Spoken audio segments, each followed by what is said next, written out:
Therwan Sarnai. Let us all bring our palms together to make our utmost veneration to the Perfect One, the Undefeated One, the fount of wisdom and the source of compassion. Let us remind ourselves that as we make this token of and mark of our respect and obeisance, it is not merely that, but a pledge of our allegiance to the Buddha, which represents the truth, the Dhamma that represents the path, and Sangha that represents our individual practice. Let us remind ourselves that it is paramount that we remain steadfast, honest to our practice, to move forward, and for any hope of achieving the liberation that was proclaimed to us by the Supreme Buddha. With this in mind, let us take refuge in the Noble Triple Gem, observe the precepts so that they may guide us and support us on our practice. And before we commence with the sermon today, let us also make a heartfelt invitation to all sentient beings out there, reminding ourselves that this is an opportunity for us to repay our debts to all those who we have come past in samsara, those who have lent us a hand and shed a tear on our behalf, guided us, supported us. Perhaps today they are born in the woeful plains for lack of merit, and this is an invitation for all of them to come here and witness this meritorious deed as it unfolds, so that they may rejoice in these merits and redeem themselves and be born in the blissful plane. And this is also an invitation to all in the blissful plane to listen to the teachings of the Great Master, such that they may free themselves from suffering once and for all and attain the supreme bliss of Nibbāna. So with that in mind, let us bring our palms together to chant the Namaskara and make a start with today's sermon. Namo tassa bhagavato arahato samma sambuddhassa. Namo tassa bhagavato arahato samma sambuddhassa. Namo tassa bhagavato arahato samma sambuddhassa. How's mindful living coming along?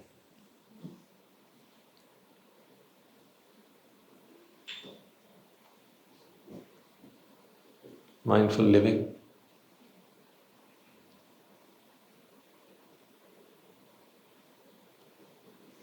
This has been the topic that we've been speaking about for the last couple of weeks.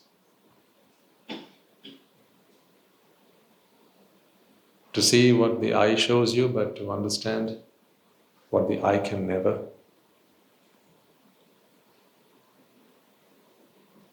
Sight is very ordinary, but insight is extraordinary.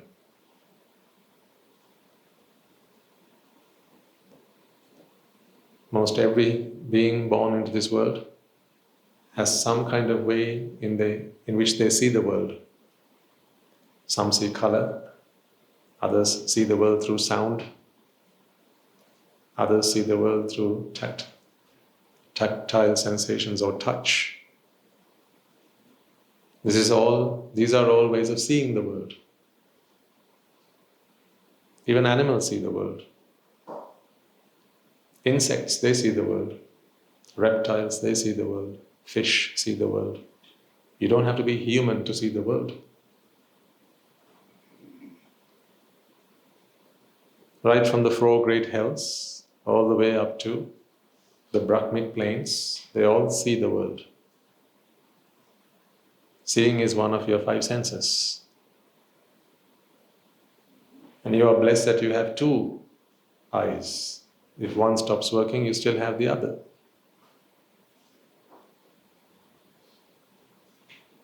So that seeing is very ordinary.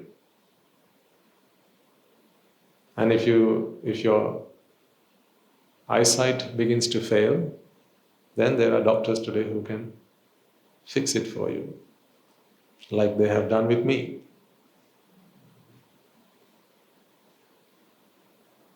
We are born with 20/20 vision, most are, or at least after a while, you develop that visual acuity. But how many of us are born with wisdom? How many of us are born with insight? Typically, we are not born with insight. Insight is something that has to be born within us. And that only happens through your association with the Dhamma. Because the Dhamma is what is there. Adharma is what you cook inside you.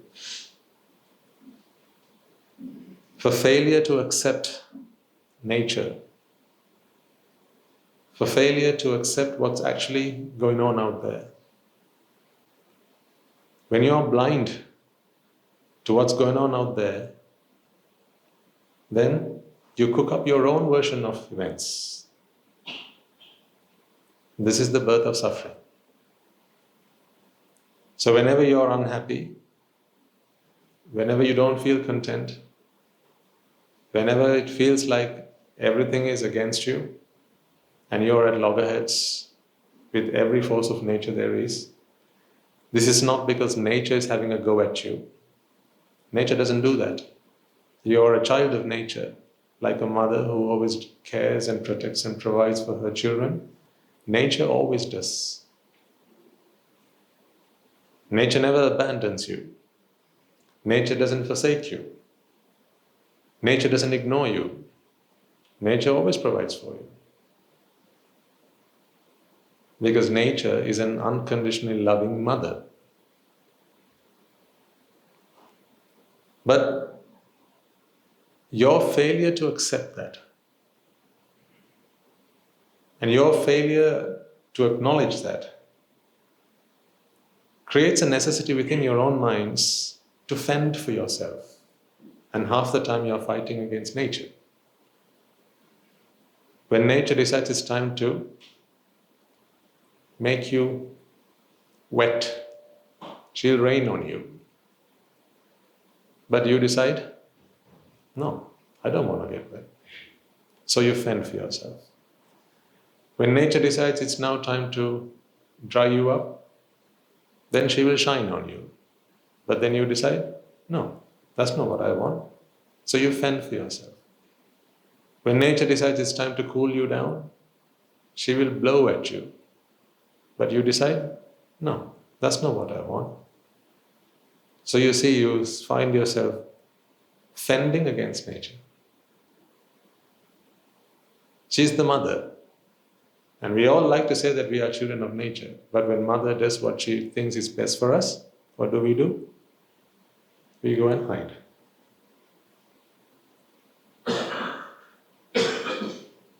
And then you try and teach your children not to be like that. What do mothers always tell their children? Puta, Amma always does what's best for you. Yeah? Amma or Ammi. You have the male version of Amma at home or the female version of Amma? Some also have the female version of Tatta. Tati. Appachi always comes the female version. There's no Appacha.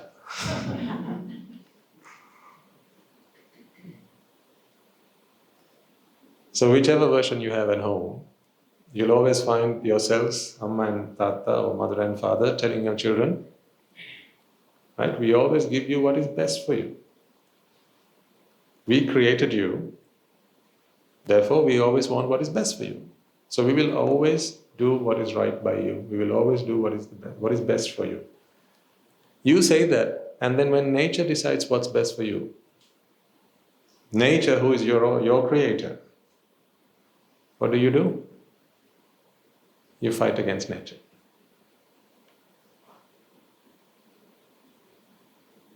So these are like those crabs. Right? What does a crab do? Apparently, it walks crooked, and then it says it to its offspring, that it should walk straight. So just like that, we parents, we fend against nature, and then we tell our children that you must always succumb to whatever it is your parents decide that is best and right for you. So when I say nature, I don't necessarily mean nature in the way that we have understood and learnt about nature for, say, natural sciences, or nature when you studied nature at school. At school we learned that nature was the mountains, the hills, the suns, the stars, the moons, the meadows. This is what we call nature, the seas, the rivers and the oceans and all that.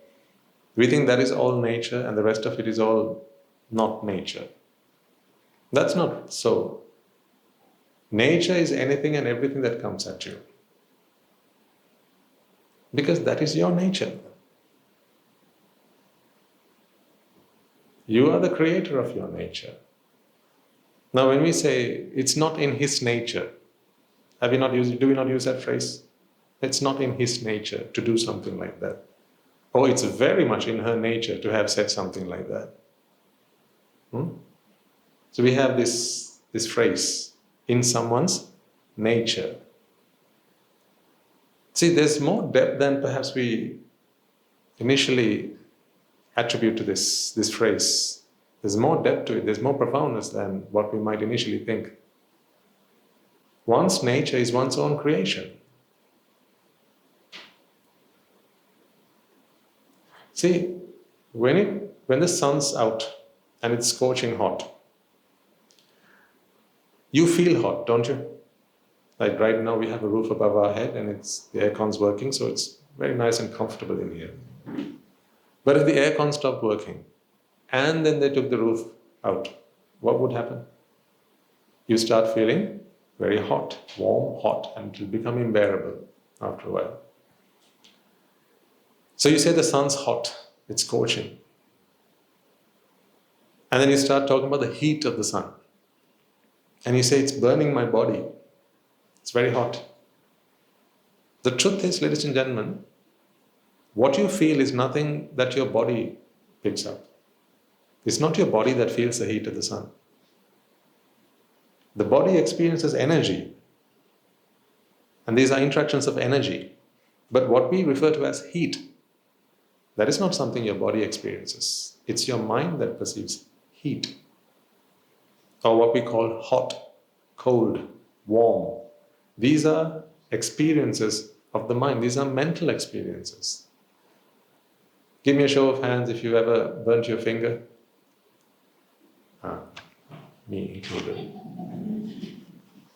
Either you put your finger into some hot water, or you ran the tap and it was too hot, right? Or maybe it was a hot iron and you didn't realize it was plugged in, or you thought the best way to check whether it is warm enough. When there were so many other ways you could have done that, but you just went for it, you were brave. Right, so we've all had our fingers burnt one way or the other, both literally and metaphorically. So when you have this experience of being burnt, your finger, in this instance, has no idea about this sensation of burning. It has no idea about that. Because if you were to hold your finger to a fire, all that's happening is it's absorbing energy. Because what you call a fire is essentially a source of energy. What is the sun? A big ball of fire. It's a big ball of fire. It's the biggest ball of fire that we know. It's the biggest source of fire that we know. It's a source of energy. So, when you put your finger into a fire, all that's happening is an interaction of energy. So your finger, which is physically energy, but condensed into this form, this shape, and then there's energy in the fire. Actually, it's wrong to say there's energy in the fire, because the fire is energy. It's an emission of energy. And what you see as a flame, that's also energy. But what color is the flame? Typically, what color is the flame?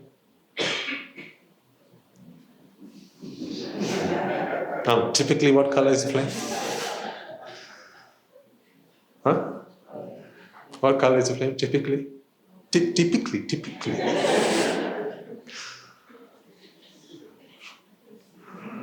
There's no color. Well done. Typically or atypically, the flame has no color. That was a trick question and you didn't fall for it. Well done. Good. So it has no color. But why do you see color? Indeed. So that is energy transmitted from that source of energy. So the energy that is in the wax, if you take a candle for instance, the energy that's in the wax, that energy is condensed. It cannot escape that form. So what we do is we convert the solid to a liquid by heating it up. And then that liquid becomes gas. And that gas evaporates. While all of that is going on, that's why the wax, after a while, it's gone. You will see that there is no more wax at the end of the candle's life. So all that's going on is solid turn into a liquid, turn into a gas. All of these three are merely levels of condensation of energy. When energy is highly condensed, we see it in the form of a solid. So actually, when we say something's a solid, what we should really be thinking is it's solid energy. That's what a solid is. Liquid energy and gaseous energy. This is all energy. So when you light a candle, what you're doing is actually just lighting the tip of the wick. That's all you need to do. After that, it becomes a self-sufficient source. So the transformation of that solid to liquid becomes self-sufficient. You don't need to keep providing energy from the outside. But for it to be lit in the first instance, that's why you need a lighter or a matchstick or something. Otherwise you might wonder, if the candle is full of energy, why do you need energy from the outside to light it up? The reason for that is the wax itself is initially in a solid state, meaning that energy is highly condensed. It is not prepared to release that energy. Because it's not prepared to release that energy, you find that a candle cannot light up itself. It's not a spontaneous lighting up. Now do you understand why a cannot light itself up? For all the energy there is in the candle? I mean, it seems bizarre, doesn't it? If there's so much energy in the candle, why does it not just light itself up? And then on these fuel tankers, what do they say in the back? Highly inflammable.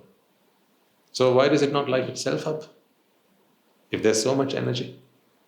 Because it's in a state, it's compressed, it's pressurized, and therefore it's in a state where that energy is contained within the container. That's why it's called a container. It contains that energy. But if you were to ignite it, what you're doing is actually just a catalyst to that reaction. Once you put that catalyst in there, you don't have to keep doing it. It becomes a self-sufficient combustion process. Right. So Sunday morning is a physics class from here on, okay?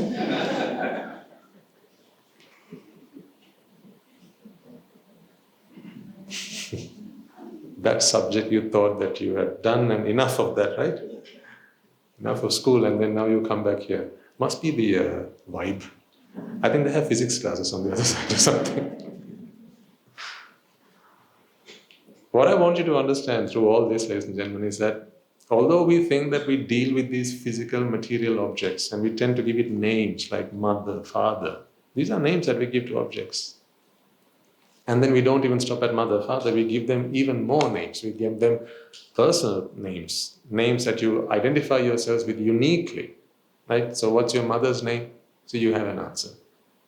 Why don't you just say, she's mother? Why can't you just go by mother? No, because then that wouldn't be unique. Don't we feel that we have somehow we have to identify things in a unique way, uniquely, that they somehow, their composition warrants a unique identification? We feel that within ourselves. And it all starts with you. Not with your mother, it all starts with you. Right at the beginning, you feel that you deserve a unique identity. Don't you deserve a unique identity? Would it be okay if I just call the women in the room women and the men in the room just men? So if I looked at you and you're a lady, can I say, hey woman, come here? Would that be okay? No, what do we say? That would be considered very, very rude. In some contexts, right, you're not even supposed to keep referring to someone as she. You're supposed to say, because then people will say, she's got a name, you know. I don't know if you've been in that situations, in meetings and so on. Why do you keep calling her she? She's got a name, you know. Someone will remind you. So in social etiquette and conversations, and when you take these lessons and on good communication skills and all that, they will say, use one's name. It's one of the best prescribed ways to win friends and influence people. Use their name. Why is using one's name such an important part of the social fabric that we have all weaved together? It is because it reaffirms your sense of uniqueness. So then when I start talking about matter and just energy, that goes completely against your idea that we are all very unique. Because we have these views which are wrong, they're flawed. And the problem with a flawed view is that a flawed view leads to suffering. A flawed view doesn't stay there. It's not the end of it. A flawed view is always the root of an end, which is just a whole lot of suffering. All of your suffering stems from wrong views. Something even as simple as this body is yours, that you are you. So when I talk about a candle, what I'm trying to explain to you here is that all that's going on here is a transformation of states of energy. That's it. Technically, you could eat a candle. If all you needed was energy, if your body was so equipped to digest, what do we mean by digestion? Digestion is simply breaking down matter into its constituent parts. And then you have to release all those constituent parts into your circulatory system so that you can respire. Respiration is the process of taking out energy that's packed up in these little molecules. Typically we think respiration is breathing. It's not. Respiration is a lot more than that. It happens in your cells. Respiration is happening in your feet right now. Huh? One might think, I thought respiration happens up here. No, that's breathing. That's inhalation and exhalation, whereas respiration happens in many parts of your body, almost all parts of your body. If there are live cells, they respire. So what is respiration after all? Now it's not a physics class, now it's a biology class. Okay? We'll come to chemistry in a moment. And then we'll do some maths today, right, towards the end, and then you can all go home. Right? It's a free tuition class. So if you ever fail your A-level maths, physics, chemistry, and biology, you can take it again. Right? So what's the biology here then? What's going on is respiration. So what is respiration? It is merely the process of extracting, or rather releasing, packeted energy. This is energy that's packed. There's energy in this. There's energy in this. That's why people eat this. Well, that's not always why people eat this, but That's sometimes for entertainment or rather enjoyment, personal enjoyment, but there is energy in this. Right? But this energy has to be broken down. This is condensed energy. In this form, it's not of much use to you. That's why you can't just stick it next to your body and the next day it will just start, taking the energy from this, because it doesn't work like that. That's why you have a system. They're called digestive systems. Systems are collections of processes. What's the banking system? I take an example that's very familiar to me. The banking system is a collection of processes.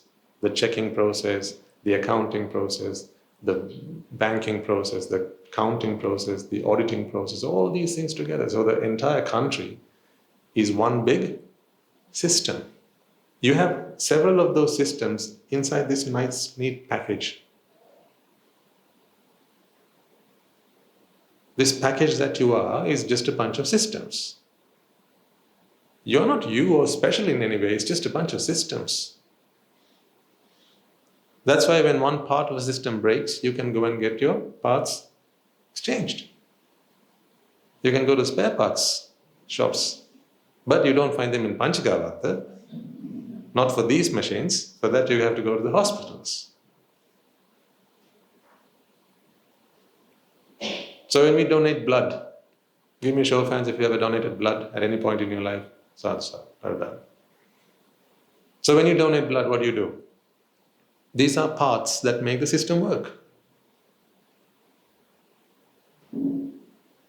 The fact that you can donate blood in itself, in and of itself, tells you, does it not, that that's not you? Because if that were you, after you've done a donation, then they must be feeling you. Right? Take someone's blood and donate to the other person. When they come back, say they are unconscious during the transfusion, but once they regain consciousness, they'll be like,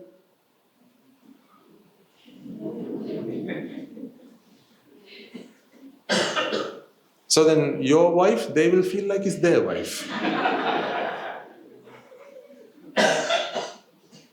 This is nonsense, right?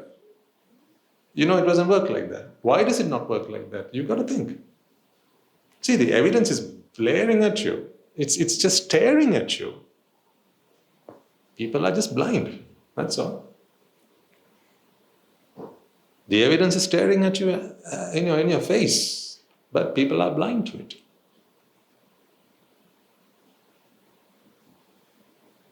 The fact that a blood transfusion is possible is because it's not you. So what other parts of the body can technology now, or medical technology now, transplant? So heart transplantations have been there for a while now, right? So how is that possible? How is the fact that a heart transplant is possible? It's only possible because it's not you.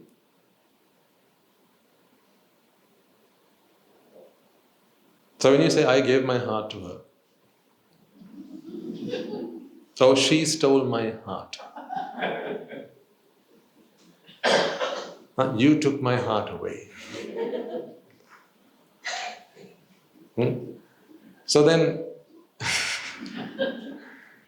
when you say, I have given you my heart, and then you do a transplant, must you give it again?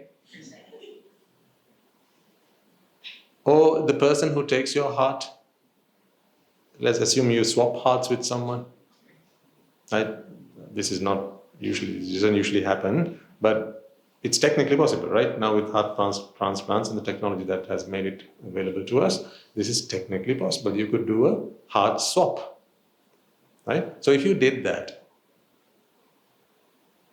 all these things that you say are emotions of the heart, and how you express yourself by using this word, it's all in my heart, and I've given my heart and soul to you, and all these things. Right? And those emotions that you feel are all sprung in the heart. And this because it's your heart, after all, apparently. And then you give the heart to someone else. Are they going to experience all those emotions just like you did? That doesn't happen. Meaning, it was not your heart in the first place.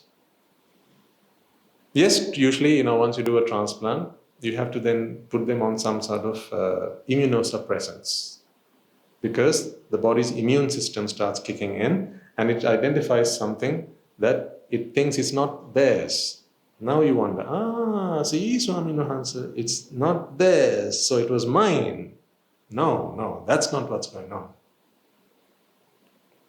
It's not an ownership of sorts per se. It's not that.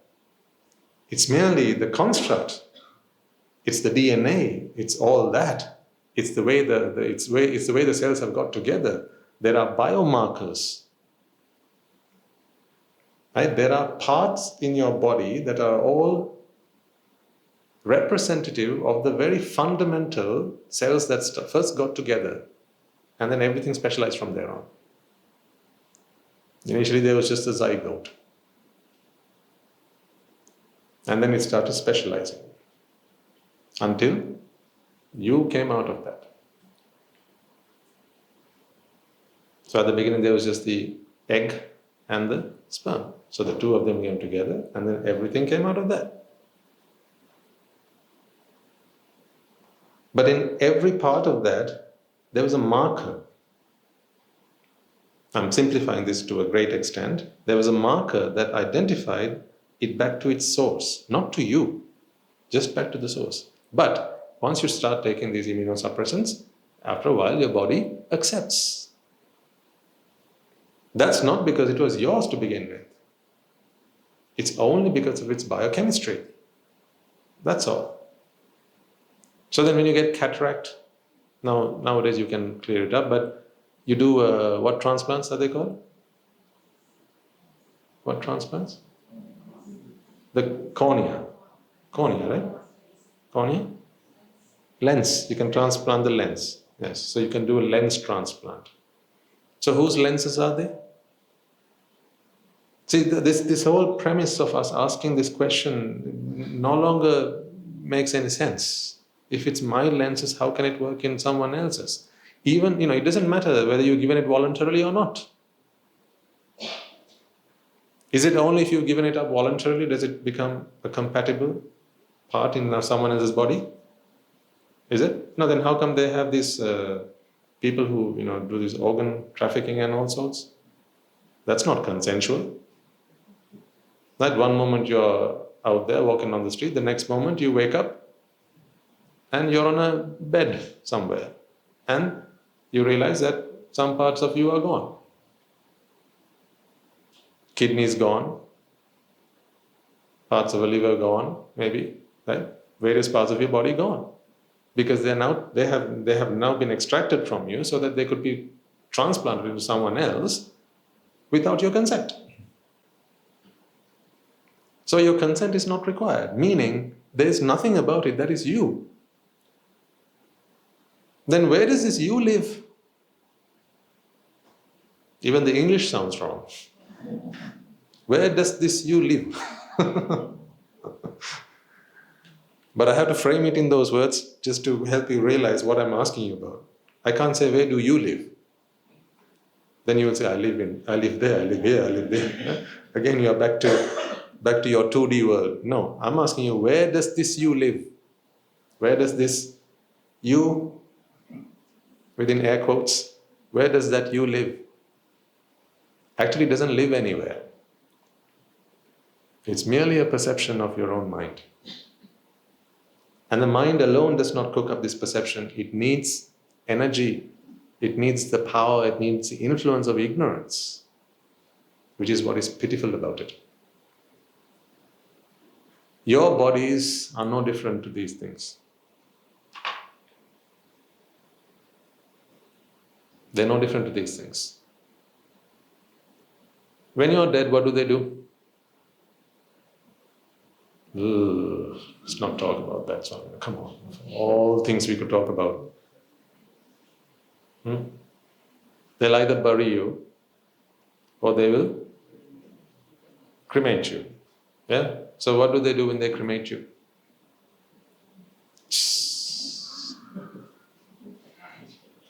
And that's it. Once they set you on fire, the rest of it is self-sufficient, isn't it?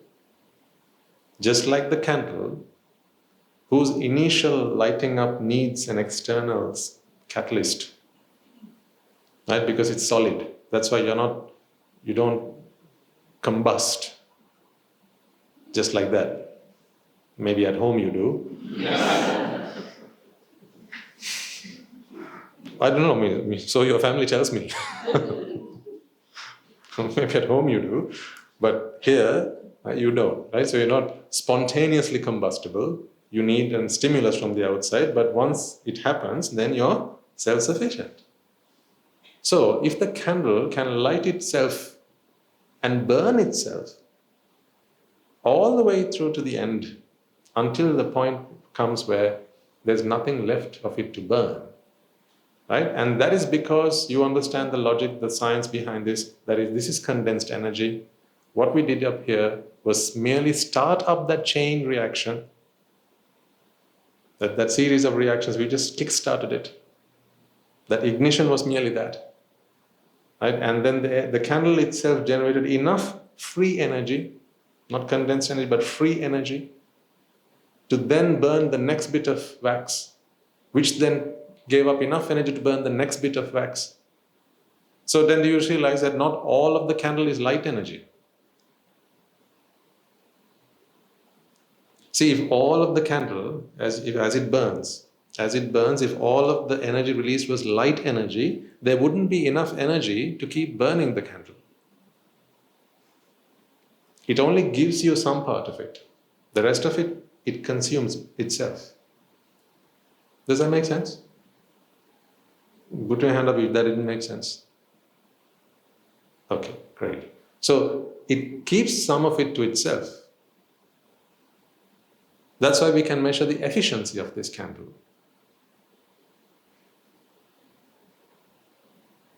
So not all of the energy that is released as this candle burns is of use to us. We only need light from the candle.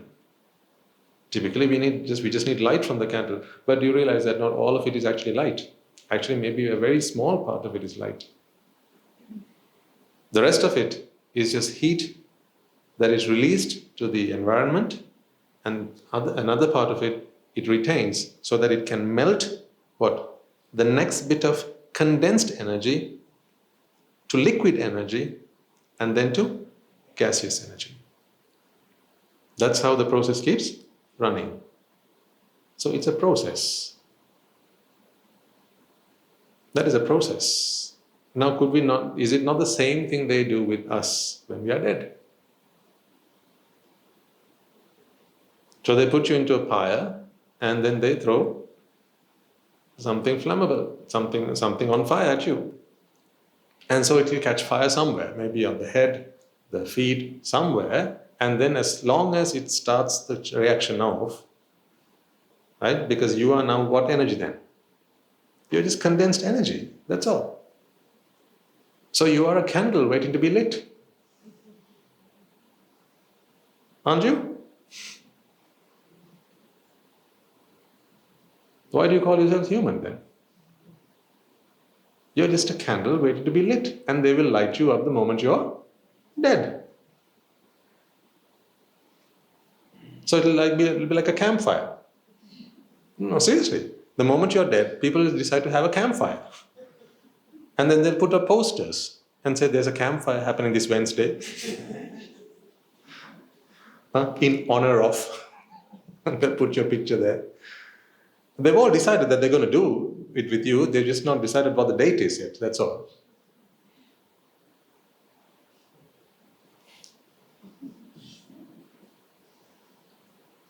Swaminatha has some very perverted views, hasn't he? And thank heavens that he's not in society anymore, isn't he? If he lived amongst us, I know that I would never get into your Christmas list, nor to invited to your birthdays, right? Because the jokes I crack, you will not laugh at. I know I would not be invited to your parties, because I would just be a party pooper. Right? I'll just come and say, hey, it's your 25th, is it? Not long to go before you become a candle. Blow out these ones for now. Then I'll take a picture of you and put it on Facebook and say, a candle blowing out another. See, so you must be glad that Guru Handru met me before you did. Isn't it? Once a week is enough of this, isn't it? But let's face the facts. Sometimes the truth is ugly. But the truth is the truth nonetheless. You're just a candle. Either you're a food on a plate, we talked about that the other day, right? Food served on the most expensive plates. Yeah? Remember? Yeah. So you're either food waiting to be consumed, and so right now you're in the fridge. So they have enough to live on for now, that's why they let you be in the fridge, remain in the fridge. What do you mean by they? The earthworms, right? The other animals, whatever other insects and so on, all those little things that feast on you, right? For now, they have enough supply. Right? Just like there's food in the supermarket, and you don't just buy all of it at once. You first eat what you have at home before you go shopping, right? You're all just food in the supermarket, and they have enough now to live on. So the moment they need more, then they will start feasting on you. Oh, don't you look delicious?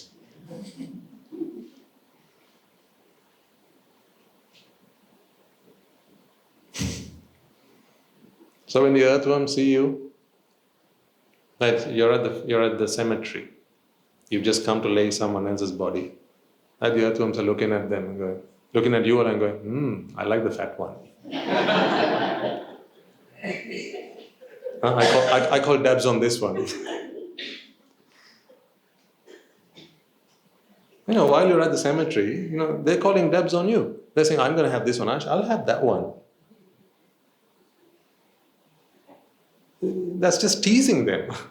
Don't tease the earthworms like that. Come on, it's not nice. You're teasing them when you go to the cemetery. You say, have this for now, I'll come and see you later.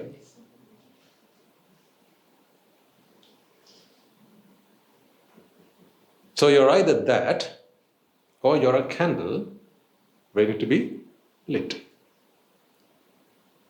Why do you think you're anything more than that? Honestly, I ask you, why do you think that you're anything more than that?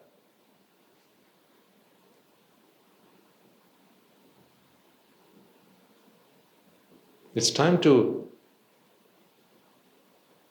come to our senses and admit that we are nothing more than food waiting to be served or a candle waiting to be lit.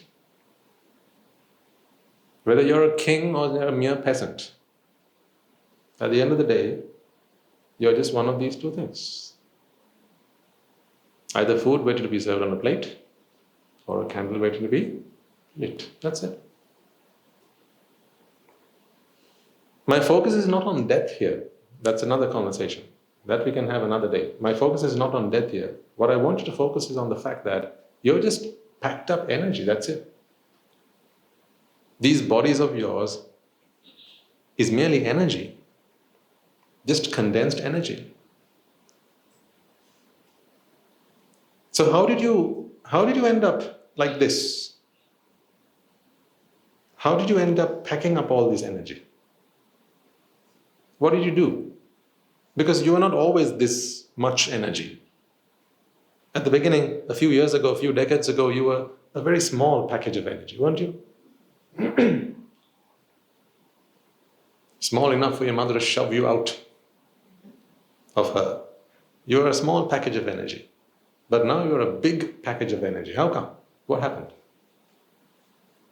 Because over the past years, what have you been doing? Packing up energy. But you don't call it that, you call it something nice. You call it eating.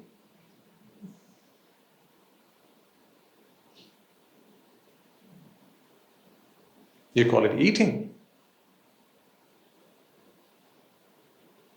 Although you say, what shall we have for dinner?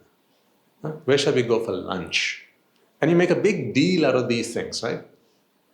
Not you. You are now Dharmishta Rajagirians. No. No, yes. No is the right word. You are now Dharmishta Rajagirians. No. But take yourself back a few decades. Lunch was a big deal, wasn't it? Dinner was an even bigger deal. And when the lights are out and the music's on, and by the beach, with the air, the breeze blowing at you, right, amongst you, sitting down with your friends. It was a thing. Dinner. For some people, they do little else than plan their next dinner. Dinner outings, lunch outings, breakfasts and brunches. It becomes what, like we said last week, an experience of the soul. It becomes an experience. But really what you're doing is just packing up energy, right? Stacking up energy, aggregating energy, such that one day you can become a feast to those who are waiting to consume you, or a big fat candle that can light for a few hours and release that energy back into the universe. Once again, this is not some morbid talk about death. That's not the focus of today's conversation. What I want you to understand is you're nothing more than just packed up energy. That's it. You don't combust spontaneously, because in this environment that we are, at room temperature and pressure, that is not possible, because you are a solid. What is a solid? A solid is energy pretty well condensed. It's very condensed, and there's little free energy between that condensed energy. So what's a gas then? Or what's a liquid? That's condensed energy still, but there's still some free energy between those condensed packets of energy. That free energy allows for movement, motion. It allows substances to take shape, whereas solids just can't change shape. If you tried to, what would happen? You say it breaks, but that's the way that we think. Nothing breaks. Nothing is there to break. That's not breaking that's happening. If I release this right now onto the floor, what happens is there's energy, and when I drop this onto the floor, right, energy will be absorbed. There's energy that's in this package already. This is very solid, condensed energy. Right? It's very solid energy. You can't move this. There's not much motion in this. If there's motion in something, that means there's quite a bit of free energy in there. So what happens is, if you release this and then it drops on the floor, then energy in this system has to now be released. When energy in this system has to be released, that energy will have to come out of that condensed energy. It will have to be extracted from those condensed packets of energy. And when it does that, these condensed packets of energy have to create distance between each other to give it that motion. And then that energy is released. That's why you say it's broken. All that happened was something that was very close, energy got into there, and then energy in this condensed state becomes released. That gives it room to maneuver, and that some of that energy is released. And then you say, these are now the two parts that are broken.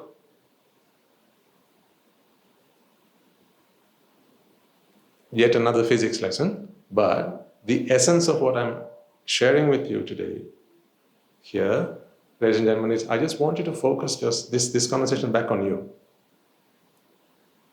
Because you're nothing more than physics. This is chemistry, this is biology. When we study physics, chemistry and biology, sometimes you can get a doctorate in these things, but still you come home and you embrace your wife. But you have a doctorate in physics, you have a doctorate in chemistry, you have a doctorate in biology, and then you hold each other's hands and you take a walk by the seaside. I mean, what gives? Where's the logic in there? Where's the reasoning in there? You've got to understand this. That's the reason for that is this. Why do people do that then? That one should question. One could question. Why does someone who has studied physics, biology, chemistry, the natural sciences to the nth degree, right, and they get their PhDs in these things, and how come they get married? How come they have a family life? How come they have children? And how come they want to live a life where they share love, affection, and intimacy? How does all that happen when it's just physics, biology, and chemistry? You know, you're not going to go into the laboratory and get a bunch of carbon atoms and hug it. But that's what the body is. You would never kiss a loaf of bread, right? But you would the person who eats it. How does that make sense? If you have racks of rice at home, what do you do with them? Do you carry them and go, oh, no. You do that? You coodle with the racks of rice? You don't do that. So yesterday was Valentine's, wasn't it?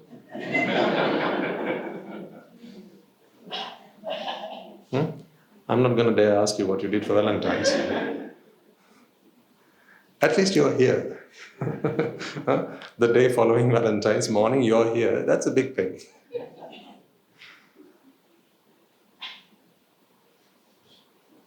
So hats off to you that you managed to get in the day following Valentine's.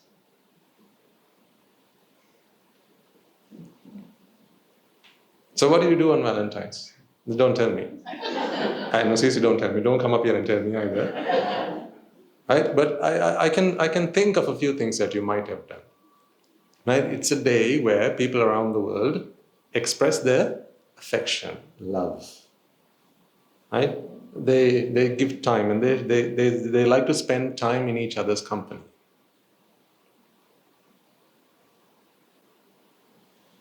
And they enjoy each other's presence. So the hugs and the embraces and the intimacy and the kisses and the cuddling and all that. Fair enough. I didn't fall from the sky. I'm a very average person. The only difference is, at one point I realized that that was just nonsense. That's all. I wasn't born like this. I wasn't born with wisdom. Wisdom was born within me. I was not born with wisdom. So now I'm helping you realize the truth behind some of these superficial interactions that we have. Because if you want to be free of suffering, then you've got to understand what's actually out there.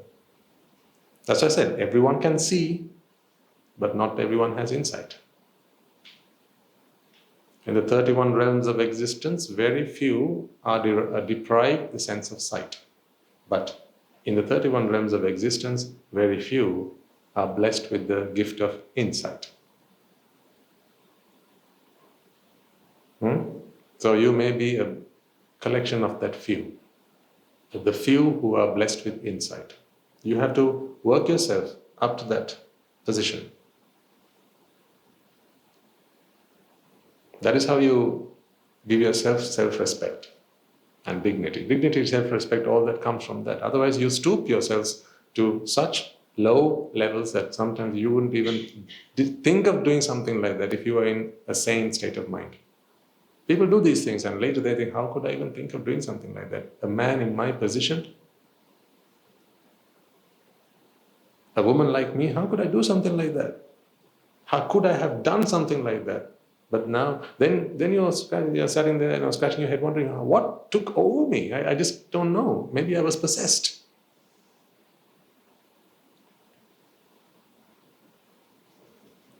So this is not about death, today's conversation. It's about simply understanding what you are, not who you are.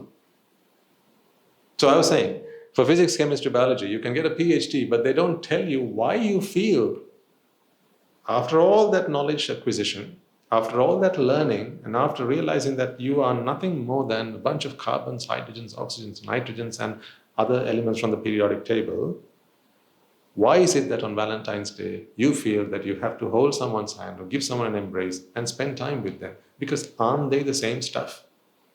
Like I said, you don't do that to the sack of rice you have at home. You don't kiss your loaf of bread. You don't do that. But the person who eats it gets special treatment. Why is that? That's because something else is going on besides physics, chemistry, and biology. Something else is going on. Physics, chemistry, and biology are the natural sciences. Therefore, whatever else is going on cannot be natural. That cannot be natural. Where is this sense of uniqueness coming from? This is what you have to question, ladies and gentlemen. These are the important questions of life, and in life. These are the things that you were born to question. These are the things you were born to question. These are the things you were born to learn, to understand, to realize. I know you feel that you spent far too many years trying to earn your degrees and your accolades and your credentials and all that, and none of it has really earned you anything that is everlasting. But now is the time. Let's ask the poignant, the pressing, the interesting, the really important questions. Get the answers that are actually going to make a difference in your lives. Not from me, from the Buddha. I'm only the radio. This is just a radio. These truths were born in that pure mind. So then what are you? Why do you feel that you are more than just physics, chemistry, and biology? Why do you feel that? Why is it when you look at your child, you feel something very special about them? You don't feel the same thing about another child. I was speaking to my parents the other day when I was doing their sermon. And I was asking Amma, so how's things, what's going on? And she says, I have strong feelings sometimes, Swaminathan, about my granddaughter. Not mine, I have a brother. If she was speaking about my granddaughter, then I have many granddaughters. Hundreds. Right? But she's talking about her granddaughter.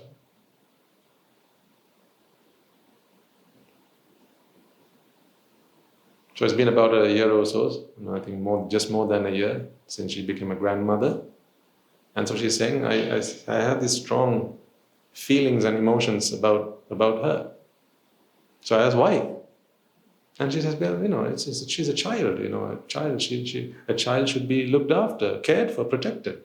So I said, why don't you do the same with every child that age? Do you feel the same about every child that age? So I think when I was talking to her, she'd got news that the child was not well and had been taken to hospital or something or the other. And then she said she was worried, she was concerned. I said, there are plenty of children who get taken to hospital every day. How come that doesn't bother you? How selfish you are. If I'm like this with you, imagine how much I must be like with my parents. Because they invested the most in bringing this up for this many years, right? You took over from 28, or I think it was 28 or 30 years away, you took over, right? But until then, all those 30 years, they fed, looked after, sheltered, educated, right? So they get they get all of that. This is what you get for what, 2-3 years worth of it? Imagine what they must be getting. So I said, how selfish you are. How come you don't feel the same thing about another child?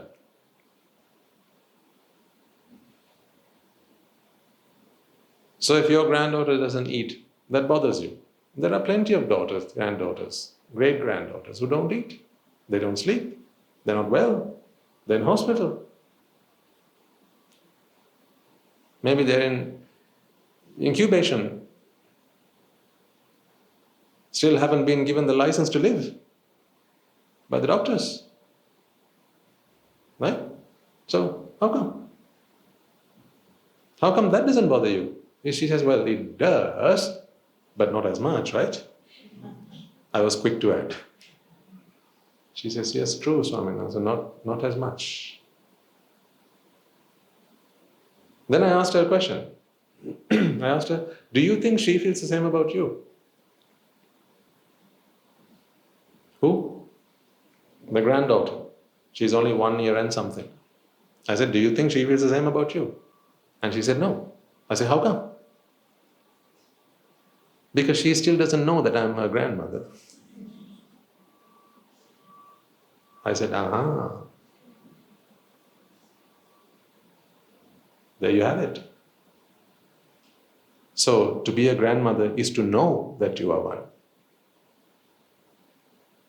What is more than that? Is there anything that's more than that? Is there anything more to it than merely knowing that you're a grandmother? What if she got swapped with another child at the hospital? Now you're going through all this emotional roller coaster, not for your biological grandchild, but for someone else. What if that happened and the parents of the child decided, that they were not going to share it with anybody else? Or maybe it was a genuine mistake. Not that it has never happened in the past. Sometimes, the ways in which I see the world and I think about the world are so in contrast with how the rest of my family thinks. There have been times where I've wondered whether I was... I only stopped short of asking my mother the question. Whether they picked the wrong child up from the hospital.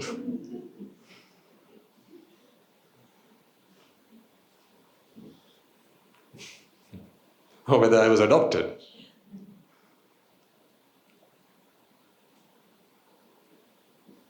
So I asked her the question, how come your granddaughter doesn't feel the same about you? If you got a heart attack right now, let's assume that the child knows what a heart attack is and therefore knows what death is, but is she going to worry about you? No, why not? Because she doesn't know that I'm her grandmother. So what are you going to do then? I'm going to teach her that I'm her grandmother. What? And then therefore cause her to suffer. Right? Right now anything could happen to my mother and the grandchild would be okay. What's she going to do? What's my mother planning on doing? Teaching the grandchild that she's the grandmother and therefore when she's not well, when who's not well? When my mother, aka the child's grandmother, is not well, she begins to suffer. I said, that's what you want to do? So right now she doesn't give a whatever about you because, she doesn't know that you're her grandmother, but you want to go and tell her, oh, Cuckoo, I'm your Gachama.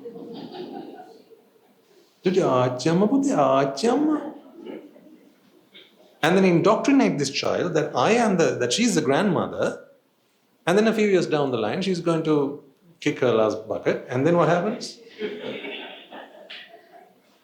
And then the grandchild cries. I mean, why do that? If you love the child, why do that?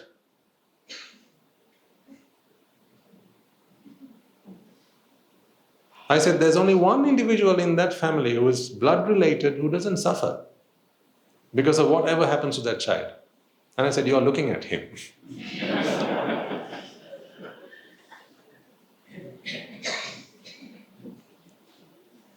That's what I told her.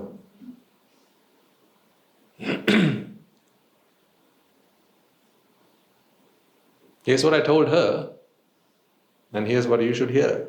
Me telling whom? You. Grandmothers, give me a show of hands. Grandmas. Go. Go, go. Grandpas. Grandpas. Not grandpas.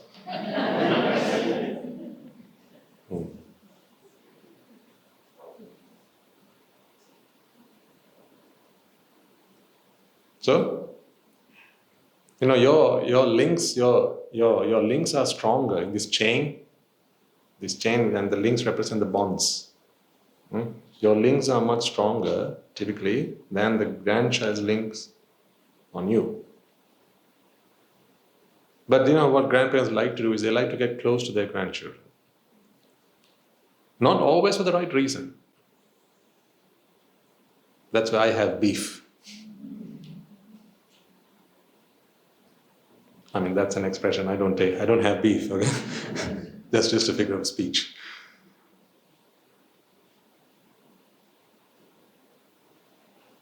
Not always for the right reason. What happens is, as you grow older, you have this feeling that you're becoming invalid.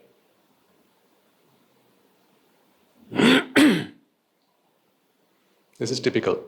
As you grow older, you begin to feel invalid. So grandmas and grandpas, I want you to prepare yourselves for this the right way, not the wrong way. The wrong way is to try and surround yourself with as much family as possible and to try and get their assurances that they will never leave you behind and they will always be by your side. Make sure that they all build their houses and live close by.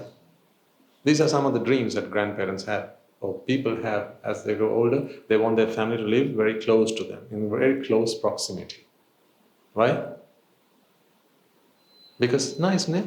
Nice, no? When the whole family lives together. So what they'll do is they might usually have some land, right? Some land that they have inherited, and what they'll do is they will give the land out to their family, right? The children and the grandchildren, and then say, wherever you go, you have to be close to us. You can travel, but you must have a home close to Achyammas, close to see us. If the intention is purely to impart values, virtues, culture, tradition, the good stuff, righteousness, the Dhamma, right? All that, hats off to you, sir. Hats off to you, madam.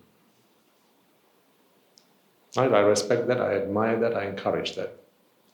But that is not always the case. In fact, more than half the time, that is not the case. 9 times out of 10, always you being the exception, 9 times out of 10, it is because as you grow older, you begin to feel that you are invalid, and therefore you try to force nature to accept you. Nature is now trying to make final plans for you, final arrangements.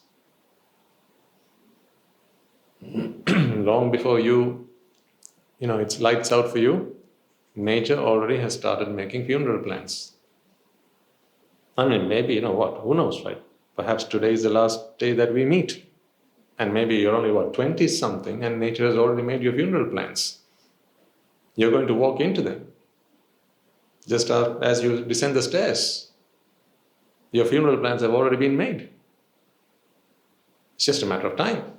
But, just typically saying, if we talk about old age, people feel that they are going to become invalid because you don't have the same looks that you used to. So people don't talk much about your looks anymore.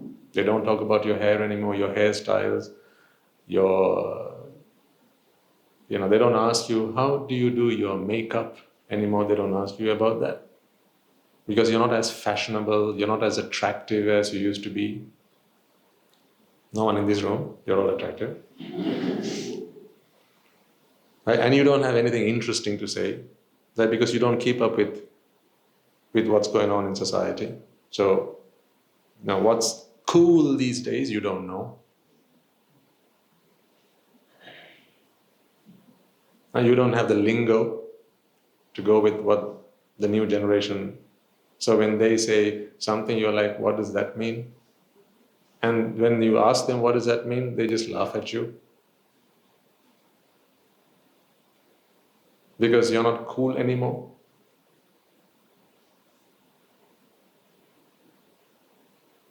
Right? So then you begin to feel invalid, rejected. So then but your mind is not prepared for this. Your mind is looking for that acceptance, acknowledgement and recognition. Therefore, there's a cry in your heart. There's a lament in your heart that says, oh, please accept me, please acknowledge me, please have me, please be with me. My children, my grandchildren, my great-grandchildren, and so on. The Buddha says in his own words, right? He says, a chain, when it gets older, becomes fragile and weak and succumbs to breaking. But these bonds that you form, it doesn't weaken with age. They become stronger with age.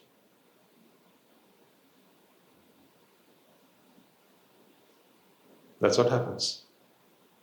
They become stronger with age. They don't rust, do they? The bonds that you have, do they rust with age? No, but iron rusts. Iron rusts with age. The chain becomes weaker as it ages, but not bonds, not the bonds that are formed out of your fetters. They strengthen with age. They are galvanized out of your own defilements. You've got to be mindful. Like I said, I cannot change your grandchildren and your great-grandchildren and ask them to please be with Appachi, please be with Achyama, please be with Atta. Right? Don't bring them to me and say, so please can you ask them to not, go on trips without me. Then I'll say, okay, I'll tell them, but don't come to Sundays anymore. What's the point? Right? Nature has decided that you're going to be alone now. It's not nature's fault that you are not planned and ready for it. Right? You've got to be prepared for it.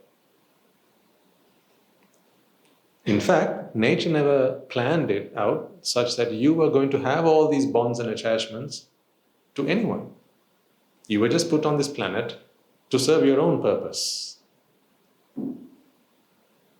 But what do most people do? They forget the purpose that they were born, and they spend their lives forming these unbreakable, unshatterable bonds with people that they come across, and in the end, they're all these bonds, they remain intact, so solidly intact, but as the individuals on the other end of it start vanishing, disappearing, it has a cataclysmic effect on your hearts, and you're just left heartbroken. That's what an earthquake feels like when it happens in your heart.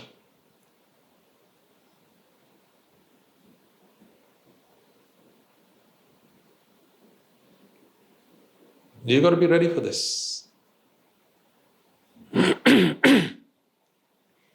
Ready for it not by practicing patience, not by simply, Appaji tells me this, that he's prepared now. I ask him how. He says, I have realized that there's nothing I can do about it. I said, that's not being prepared, Appaji. That's like saying the grapes are too sour, so I shan't bother.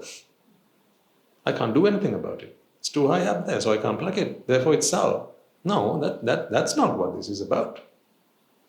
He used to, a while ago. Now he's matured. He started to grow now. He had to reach 70s before it was time for him to start growing. Aging is not the same thing as growing. Is it? Is aging the same thing as growing? Aging leaves you with grey hairs, growing leaves you with wisdom. You can be 6 and grown up. You could be 60. And? I was going to say be like you, but no, I shouldn't say that.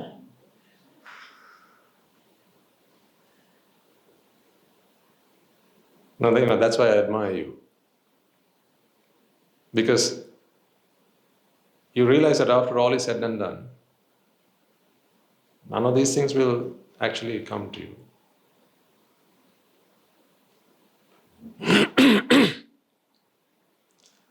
A gentleman recently came to the monastery. He was in prison for about 2 months. A very successful man. He'd built a business up for himself, has a very loving family, 2 daughters, a wife.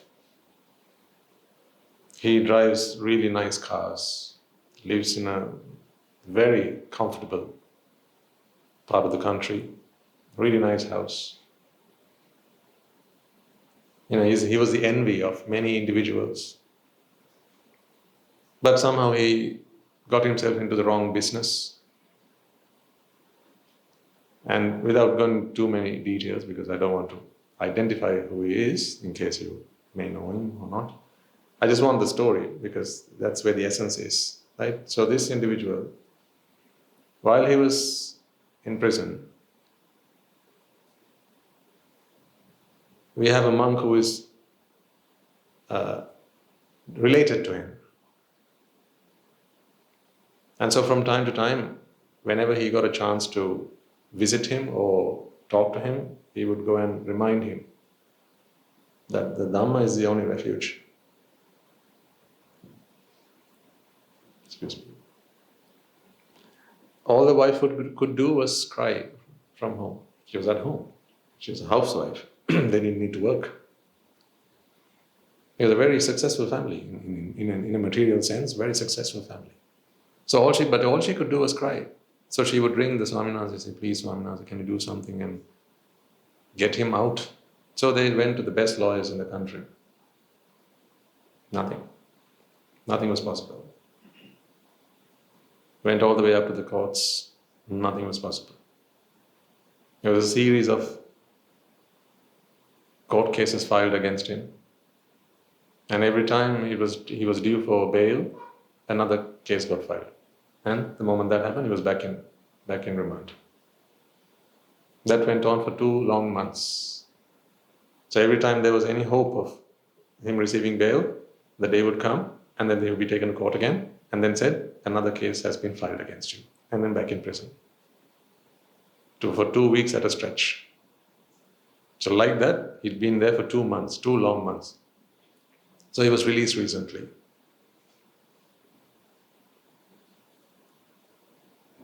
And then when he came back to the monastery, he'd shared with his relation, the Swami Nuhanse, that the only thing that kept him sane was a bit of Dhamma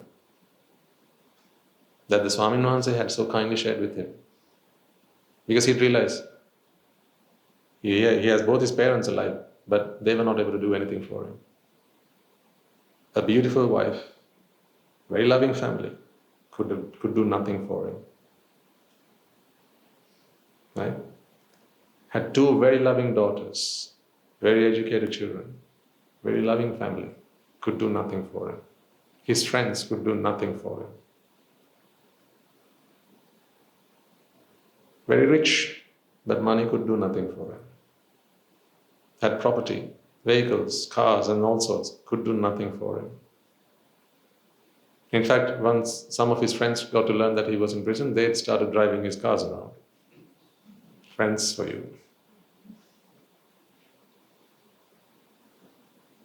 They could do nothing for him.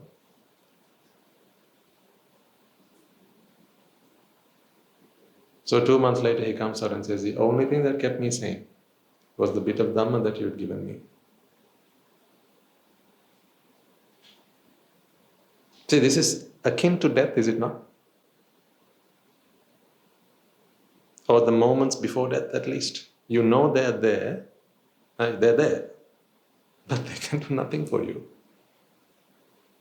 If you want to experience that, go get yourself to prison, like for a couple of weeks at least, and see what it feels like. For 2 weeks, it won't feel like prison, not from where you're coming, home.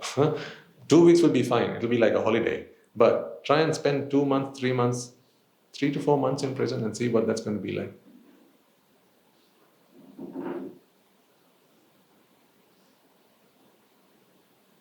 Don't do anything to get yourself into prison, and then you put it on my account.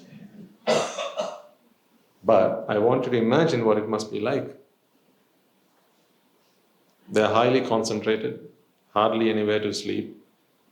Apparently there's barely any room to even turn once you lay down, that's it.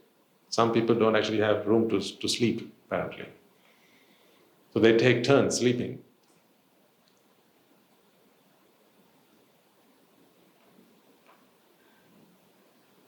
I mean, you can forget dignity, you can forget respect, because these are things that people are used to. Right? So going from someone in society who was very well respected, right? People would look up to him. He had a business of his own. There were staff who used to work for him.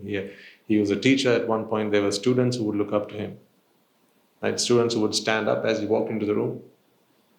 And now you're in a prison cell. No one's standing up. If anything, if you stood up, people would kick you down. But no one was there for him. No one. He got his meals. He got a pair of shorts and a t-shirt. That's it. So when he got out, they showed me pictures, unshaven.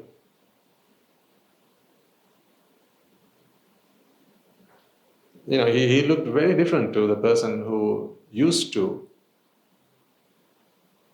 walk around, you know, in his, and the way that he used to conduct himself. It had all changed, just in a matter of 2 months. The only thing that had kept him sane was the Dhamma.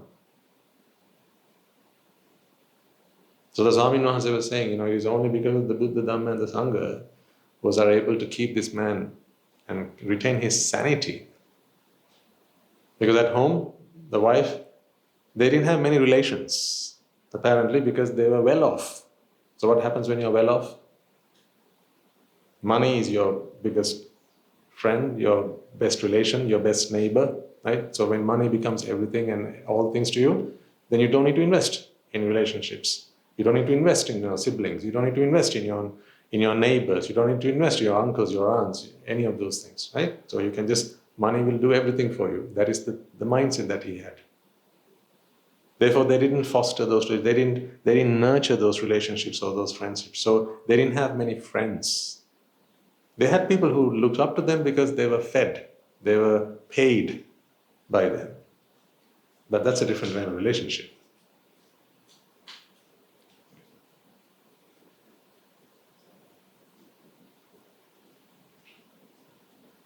This is very similar to the time during those last few minutes, last few hours. They will be there, but they can't do anything.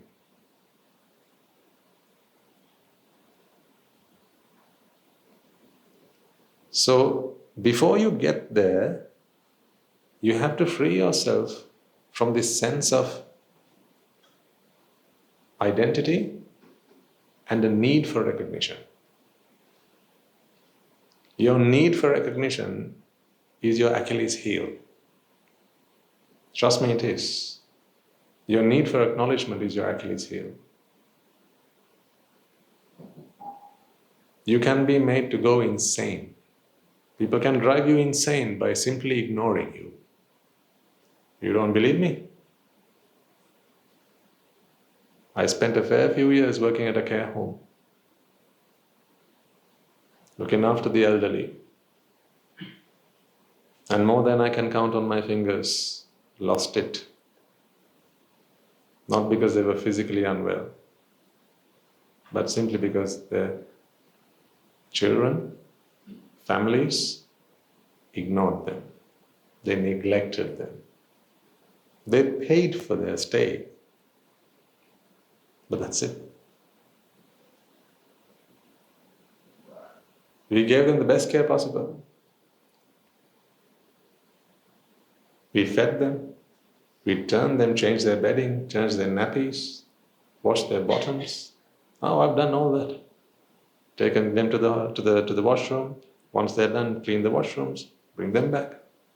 Scented them, powdered them, make sure they're comfortable. I only use the softest of flannels to wipe them, wash them, clean them. And if the food was too much to eat, right, we would mash it up and make sure that they were comfortable. And always go in every once in a while to check that they had enough fluids going through their systems. And the bed was tilted enough. It was to their comfort. So I did all that with my bare hands, and I experienced, and I saw that. But still, they lost it. Today they'd be talking to you in things that would make perfect sense. You talk about the World War, and they would used to say that how they had to take shelter and run for their lives. They would relate to us the stories of their past with pride,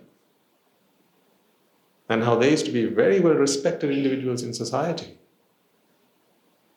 and how they used to be directors and chairmen and teachers and lawyers and engineers and doctors and so on. But it had come to a point where none of that mattered. Some of them didn't need their families looking after them because they had they had saved up enough and more for themselves. They had given up some of it to their families, and the rest of it was paying for their stay at the care home. So they had plenty of money. But those experiences were very humbling, ladies and gentlemen, I have to say. Very humbling, because I was one who thought that money would buy me happiness. But those experiences turned my head around. I realized that money cannot buy happiness. Because these were people who had it all, had everything going for them. But in those hours, what they wanted was recognition, acknowledgement. Someone to be there by their side to say that they loved them. So there was a festering wound, an ache in their hearts, looking for someone to just stroke their heads. That's, here's a 70-year-old looking for someone to stroke their head. Don't you see that they have now hit their second childhood? Typically, who needs stroking heads? A 6-year-old, a 7-year-old. But here you have a 70-year-old. She sheds a tear when I stroke her head. What does that tell you about her state of mind? He forces a smile on his face as I hold his hand and stroke his head. What does that tell you about his state of mind?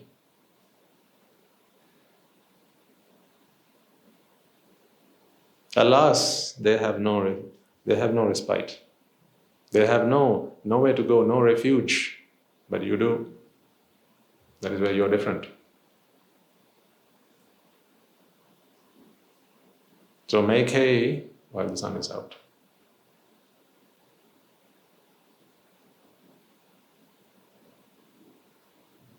That is why you've got to understand that you are nothing more than a candle.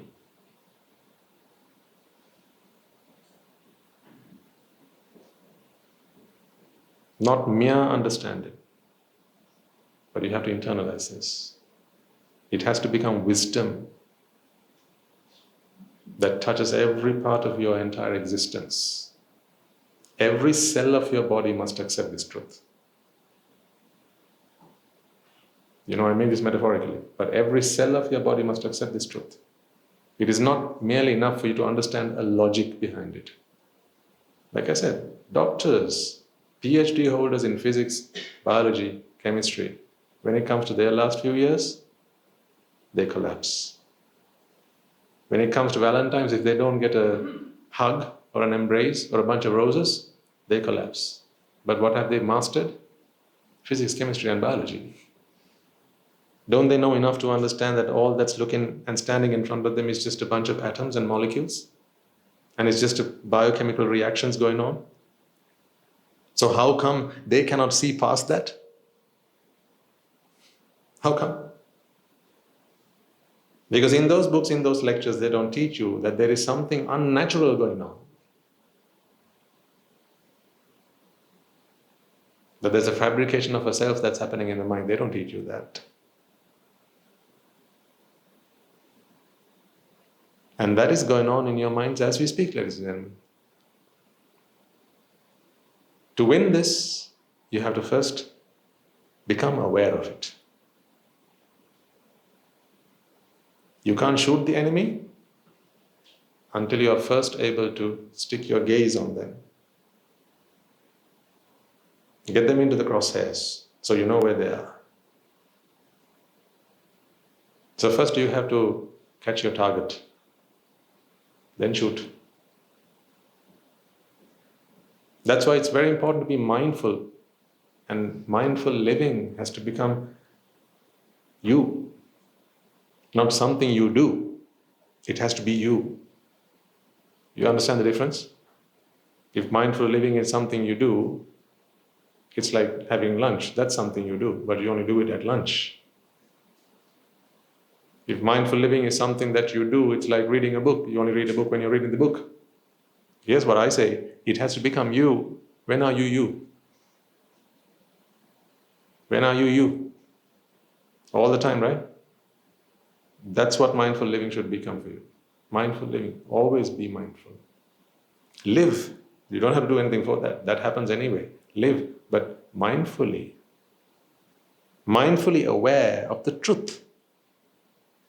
Start with your body. Start with your body. Start with kaya anupassana.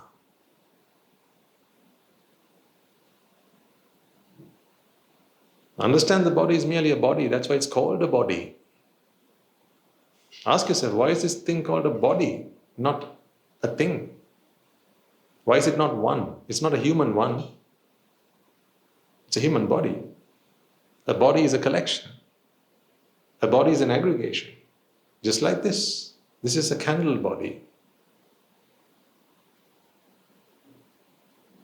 This is condensed energy. You are condensed energy.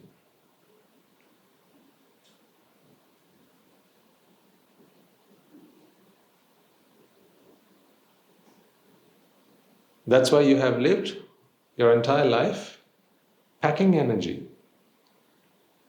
This is what we do. If your system was able to digest this, it would. That's why you eat some foods but you don't others, because you say that's not digestible. Meaning, your system is incapable of breaking it down and getting the energy out of it. That's what you mean by indigestible.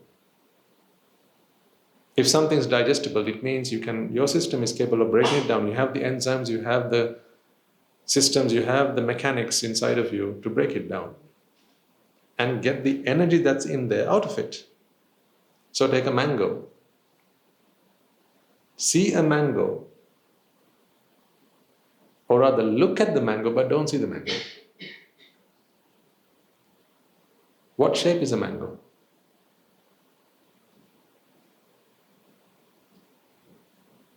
When you look at a mango, that has a shape. But if you see the mango, it has no shape. Because there's no mango there to be seen. It's just a collection of energy. Where does the mango start and where does it end?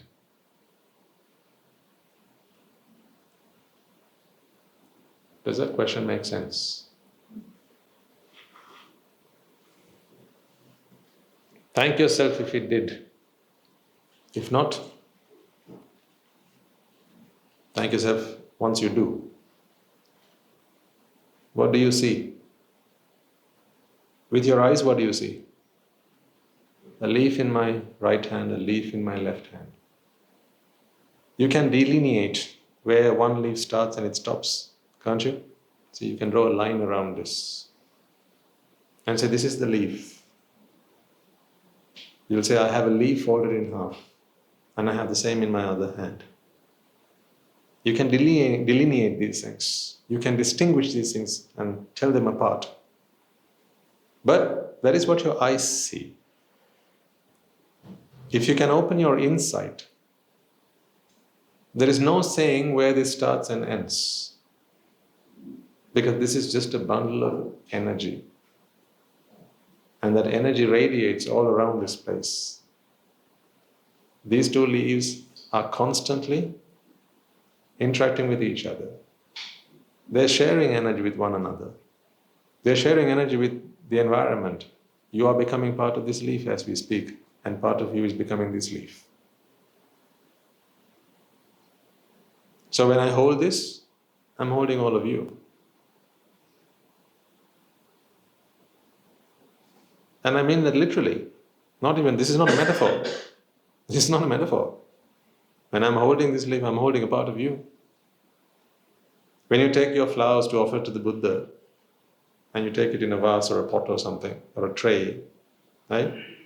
If you can see through your insight how you are exchanging energy with the flowers that you carry, then by the point you get to the statue or the altar and you offer it, technically speaking, you've offered a part of you as well. Because it is not an entity that there is, it's merely a collection of energy.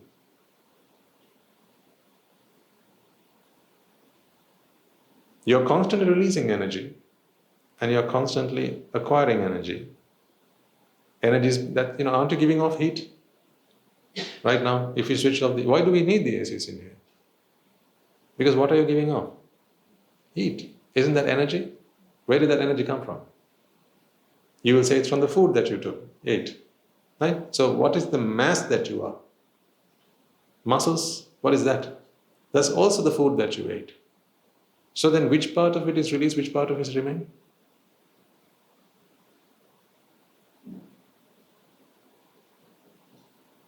Hello? Right, it's time to feed him. Let's feed him the mango.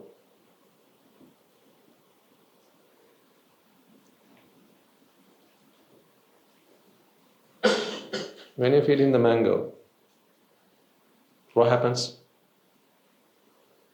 Goes through his esophagus, into the stomach,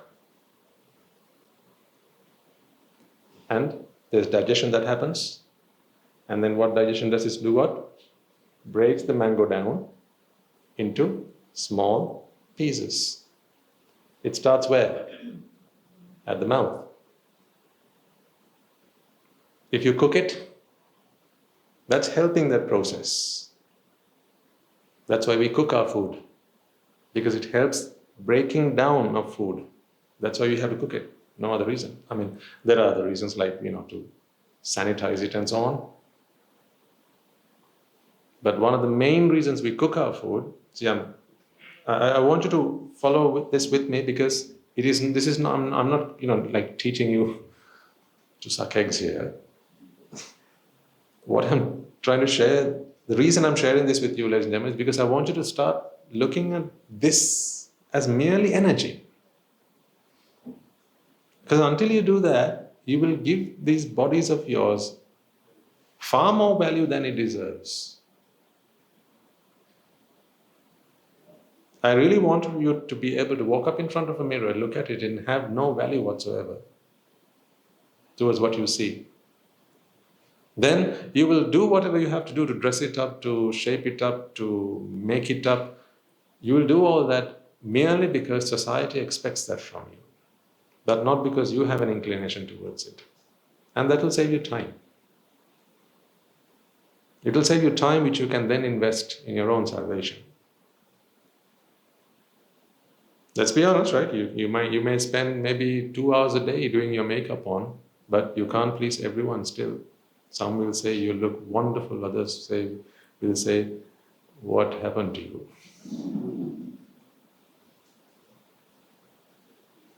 You can't please everyone.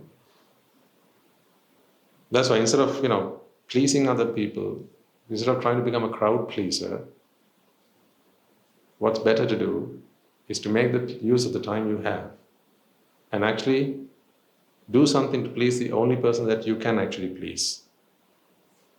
That is yourself. There's no point in pleasing others if you're not happy. Don't you agree? If it's hell at home, what's the point of trying to make heaven outside?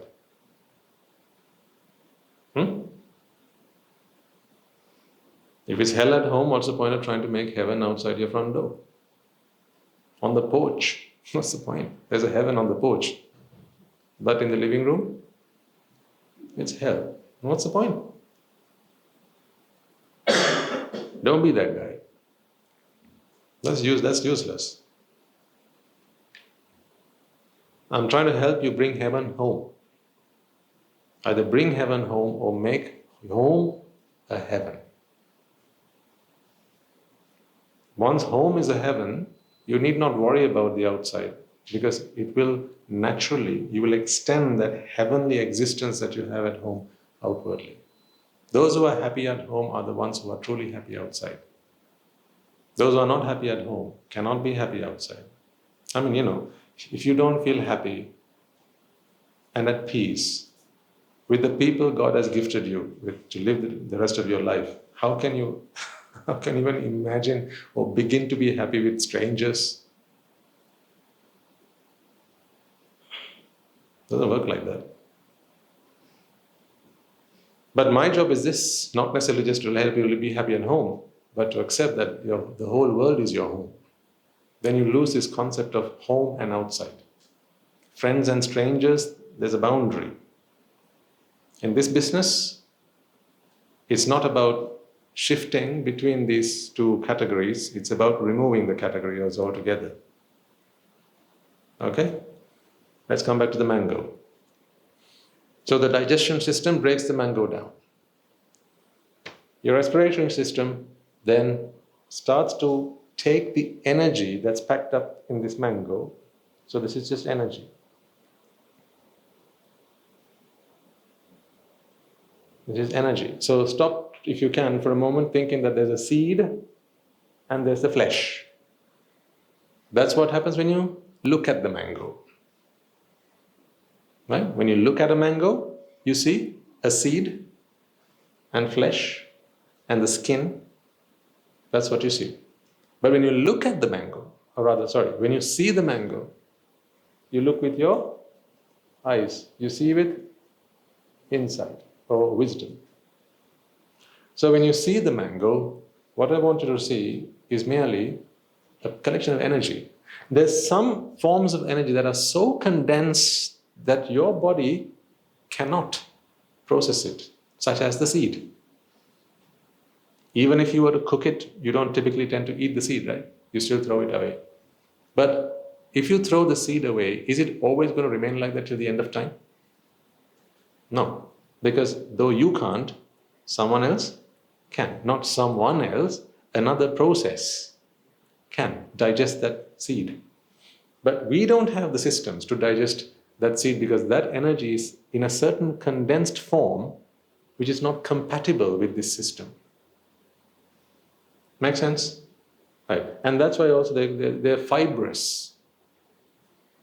Doctors will always say, they'll recommend eat fiber with your food because there are fibers that are not digestible. And that will help you with your motions. Because if it's not digestible, then it will remain in your food as it passes down through your digestive system and you excrete it, making it easier for you to pass your stools. Now we get into biology.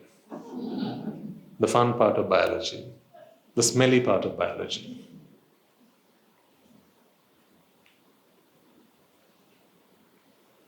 Right, then, some of this flesh, or rather energy, will end up here.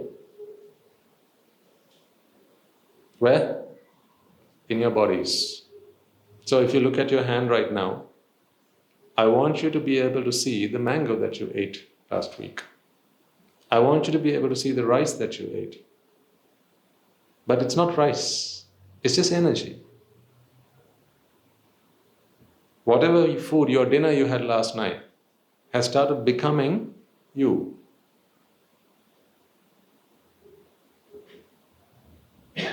Yeah? And then, the body also gives heat, gives off heat. So to maintain your temperature at 36.9, the excess heat that's generated is given out. It's given off.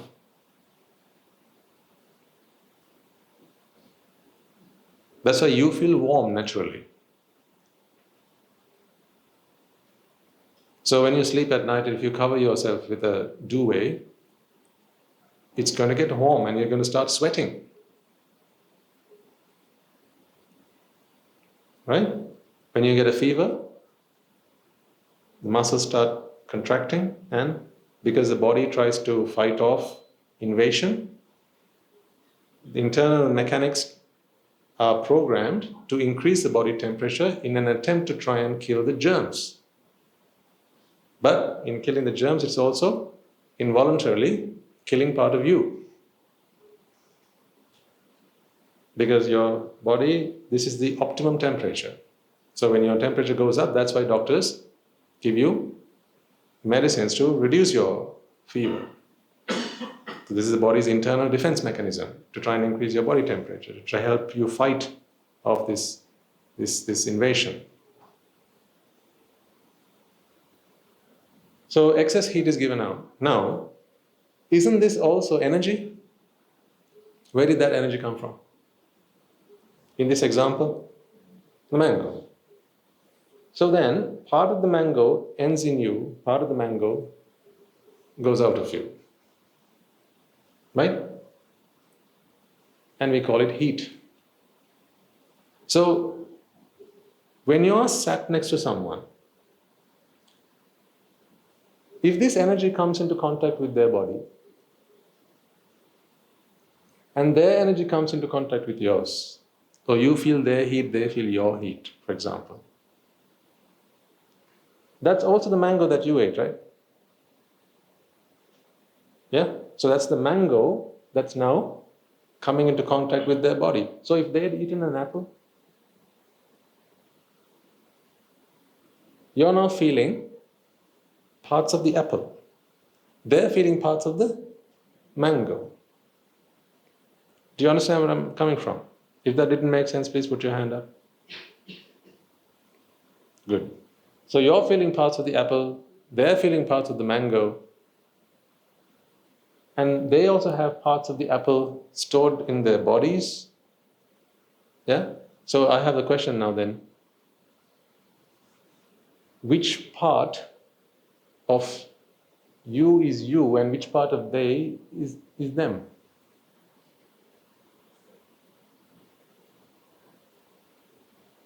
So is this your body heat you're giving off, or is that just the mango? Is this your body heat?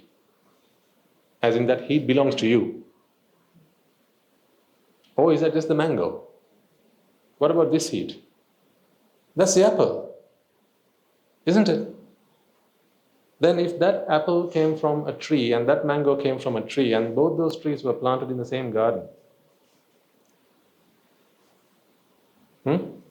on the same soil, fed by the same nutrients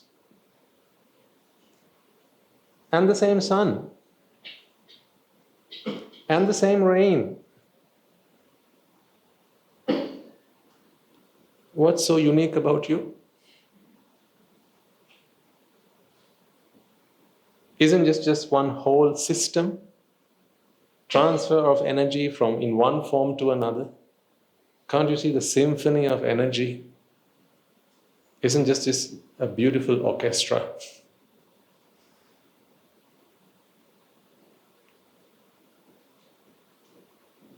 You know, this is energy orchestrated. This energy into here, then back here. So if two people are sat next to each other, what are they doing? You're sat next to someone right now. What are you doing? You're exchanging your mango with their apple. So then, right, now it's going to get a little bit interesting. Okay? Right. I would like to talk to the vegetarians in the room. So here we have a vegetarian. And here we have a non-vegetarian. Right? Don't identify yourselves, please. Under no circumstances shall you identify yourself. I just want you to know what you are, that's all. Because I've been both. I have shared my lovely stories of how I used to be a vegetarian and then a fake vegetarian, and how my mother caught on to that. Right? So I have shared with you those wonderful stories from my past, just to help you understand that I'm a very average, normal guy trying to do a good job as best I can. That's all. So you're a vegetarian and you only eat vegetables and greens and stuff that grows on trees. You wouldn't touch anything that came from an animal. Not with a barge pole, you wouldn't. Then you're sat next to someone who's a meaty. They wouldn't eat if there was no meat. Right? So now you're sat next to each other. So what are we doing right now? Exchanging energy. Right? So they've just had a nice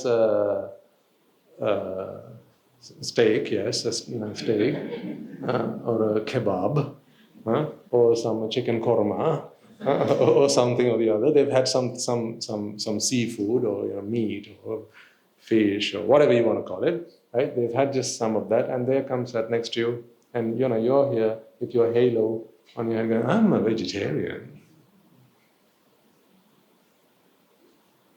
Or maybe they're going, I'm the non-vegetarian. I'm the righteous one. And he goes, no, I'm the righteous one. All the while, their two bodies doing what? Exchanging with each other what they had for dinner last night. Unbeknown to them, this exchange is going on. Little do they know that at the end of this conversation, they're debating. Right? Assume this is a debate. Two friends. One's a strict vegetarian, the other is a strict non-vegetarian.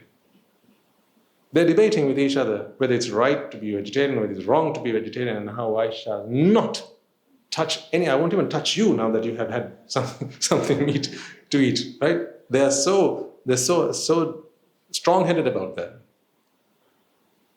But unbeknown to them, what's happening? What is nature doing? Nature's just going about her business, exchanging energy between these two systems. So they speak for about 2 hours, having heavily debated the idea, right? And now they're no longer friends even, right? Because they just couldn't agree, see eye to eye. They couldn't agree to disagree, right? So they ended up with disagreements, and they walk away not having severed their friendship. But all they've severed is their friendship. He walks away with the chicken from last night, right? And he walks away with the whatever vegetables that he'd eaten the previous night. Do you really think you can isolate yourself from the universe? Try. Try and try, one day you can cry. I'm not going to say fly. Try if you can. Keep trying.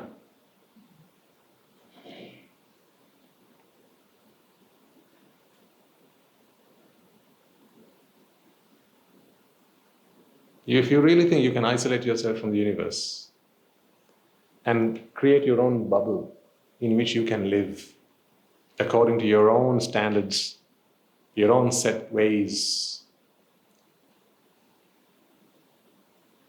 your own principles, and this is how I live and I shall not do anything outside of that. Mentally, fair enough.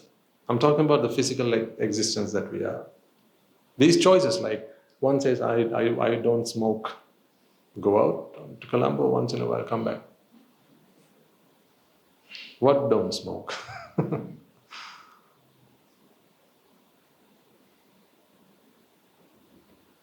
Walk out on the streets once in a while and come back home. And they call it third-hand smoking. Second-hand smoking. The only difference is you didn't do it deliberately. You didn't do it yourself. That's all. It wasn't done personally, but the effect is the same. So what I say is, if you can, try and isolate yourself from the world, from everyone else. I tell you, ladies and gentlemen, it's pointless. The only winners in this game are those who accept that they cannot win. That's how you win this game, by accepting defeat. This is unlike any other game. In every other game in life, you win when you get the top prize, and everyone else has to be defeated. But in this game, you win when you realize that in the face of nature, there's only one thing that you can do, that is accept defeat. That's why sometimes enlightenment is also referred to as becoming one with nature. It is to accept that I am nature and nature is I. To the extent that there is no longer an I. To be in nature. This is nature. This is just one formation of a part of nature, that's all. When we at school we studied, we learned that we are in nature. We are not in nature, we are nature. Just think about this for a second. If you took a bucket of water, okay, and you took that bucket to the ocean, and you put that water into the sea, are you going to say that the water is in the sea? No? Is the water now in the sea? Isn't all of it just the same? Can you any longer distinguish which water came from the bucket? No, in the same way, your acceptance, the day that you can accept that you are not a bucket of water in the ocean of nature, you're not a bucket of water in the ocean of nature, you are simply nature. The day you accept that, because you are that, whether you like it or not, whether you have come to terms with it or not, that is what you are. It's merely an acceptance of that. That is why they call it peace. So make peace. Make peace. To make peace, you just have to accept. Like this candle. Condensed energy. You are just energy. Just as you look forward to eating something, someone's looking forward to eating you. We don't call them someones. That's the only difference. Why, when you go to the zoo, they cage those animals up? Why can't they just roam freely? Why? You tell me why. Because when you see them, although you see them as things to be seen, watched, enjoyed, what do they see you as? Things to be eaten. That's why when you go into the zoo, you're just teasing them. You're teasing the poor animals. As you walk by the lion's cage, you're teasing the poor animal.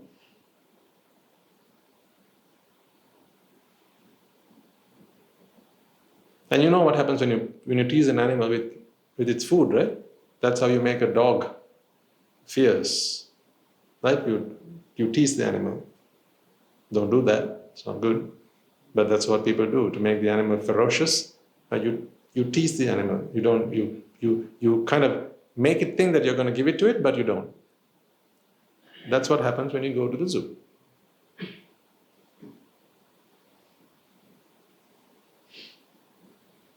But this is not about the morals of going to a zoo or not going to one. That's not what I'm talking about. This is just about getting our heads around the fact that you are just energy. So I encourage you, when you look at yourself in the mirror next time you do, because at least once a day you look at yourself in the mirror, don't you? Please. When you look at yourself in the mirror, right? When you look at yourself in the mirror, look at you, but don't see you. Start to see just a collection of energy. I have given you analogies now to think about. I've told you that you are just a candle waiting to be lit, or food waiting to be eaten. These are not merely there to just, strike, just pull at your heartstrings. It's there to get you to think along those lines and therefore come to the understanding that you're just energy. That's it. It's not for the shock factor. I just say, you're just a candle waiting to be lit or food waiting to be eaten. It's not sensationalizing that. It's just to get you to understand that this is just energy. But if it's merely energy, how come we walk around thinking to ourselves that, this is me, look at how good I am, look at how nice I look, how good I look, how nice, how lovely I smell. Isn't that an important part to you, to smell nice? Don't nod. Don't nod, it's fine, don't nod. Don't nod.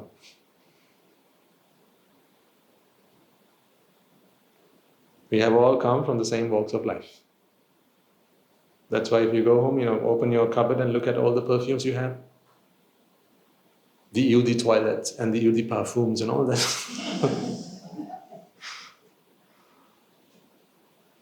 Why are they important to you? Is it only because society expects you to not smell bad when you step outside, or is it more than that? Shush. Mum's the word. I don't want you to say anything, but I want your minds now to be going at 1,000 miles an hour. Process each of these words. Grasp the profoundness of each of these as you apply them into your lives, and ask yourself the question, why is it so important that you smell nice? If it's just energy, why does it hurt you if someone walks up to you and says, why? Why is it from time to time you will smell under your armpit, in your armpits, and make sure that you smell okay? If it's for society, sadhu sadhu. Not because you don't want to offend them, you don't want to make people feel uncomfortable, right? Because people are people. People are people. You practice the path doesn't mean everyone else practices the path, right? There's no obligation to do that. So if they feel uncomfortable when they feel a stench, then we must do something about that. That's why if you want to pass wind, you don't do it in public. You find a private place, you go and do it, and you come back, because you don't want to upset people. But that's because they have defiled minds. That's why. So we have to live in a world where we must understand that people are older versions of us. Now, even if I became an arahant, right, and if I had a bloated stomach, I'm not going to pass wind in front of you. And you shouldn't either. Because we must always understand that there are people who live amongst us, and there will be people who are previous versions of ourselves. You understand what I mean? They're previous versions of ourselves, so maybe they're not ready yet. For them, it's very rude to feel a stench, or they might be very offended, and they might be hurt mentally. Physically, no harm, of course, but mentally they'll be hurt. I don't know whether hurt is the right word, but they'll be very bothered. It'll take away their peace, certainly.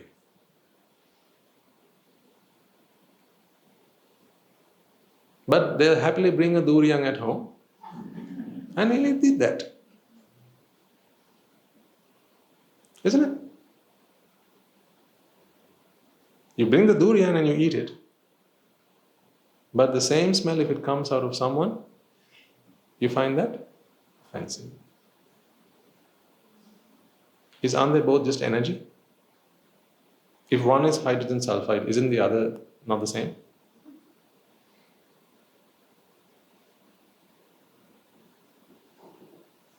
If someone gave you a rotten egg, and you smell it, that's rotten. That's all you would say. You might go, ooh, that's all you would say.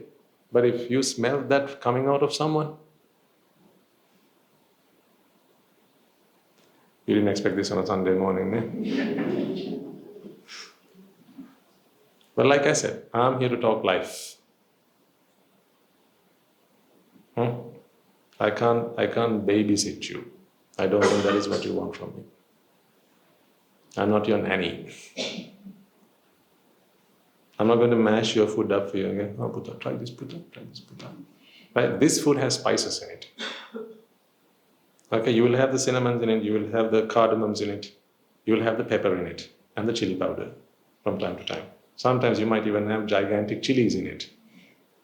Right? Take a bite, don't worry, it won't kill you. It won't kill you.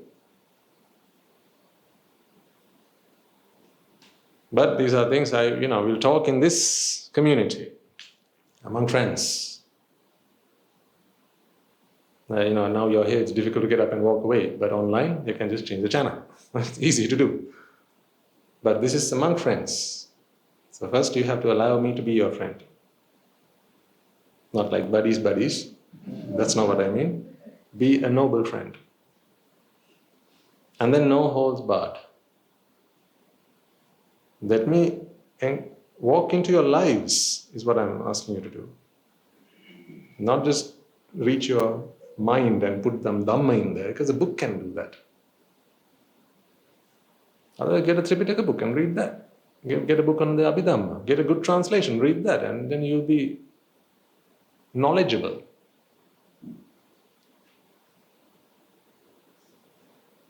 But we are talking about life here.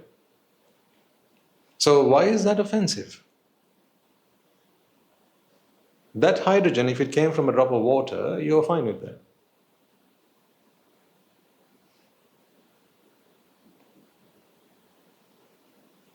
So it matters to you how you smell. It matters to you how you look.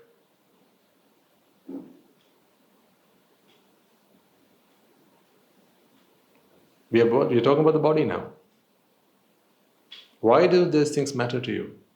Once again I say, if it's merely because you have to be polite in civilized society, understandable. That I give you. But it is not always that. In fact, most of the time it is not that.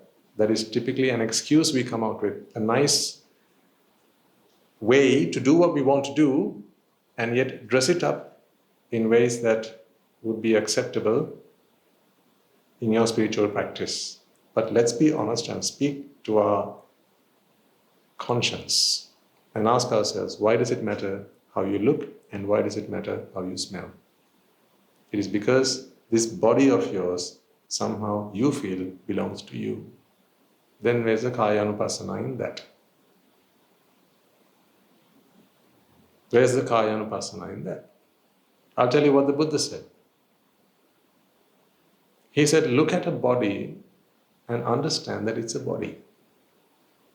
Kaya anupassi viharati. Now you know the Pali.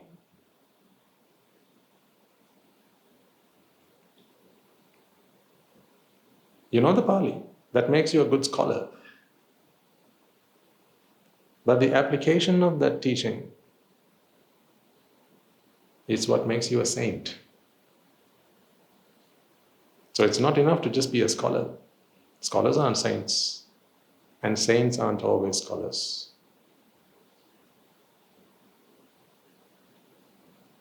There are plenty of scholars who are sinners. Oh, plenty. Yes or no? Plenty of scholars who are sinners. But what makes a sinner a saint is not mere knowledge. It's the application of a little bit of knowledge. To the extent to which you have applied that knowledge, that is the extent to which you have gone from sinner to saint. And that is why I say, in every saint, there was a sinner. And in every sinner, there will be a saint. If we don't have that acknowledgement of that reality, then we are not compassionate. Then compassion is out the window. There's no point. You can't progress in the path like that. That's why when people throw adversity at you, you need to understand that this is merely a previous version of me.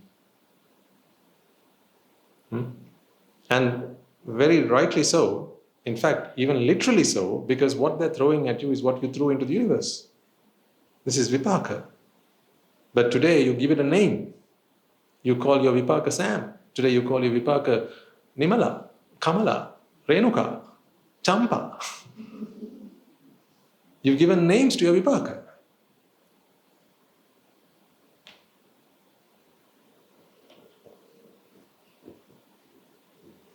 But that's not their real names. Vipaka is vipaka. If anything, you can give it your own name.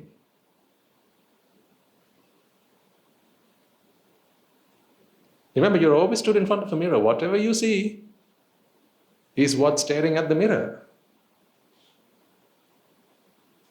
When you're stood in front of the mirror, what's staring at you? Whatever is staring at the mirror. This is kammasagata sammaditthi.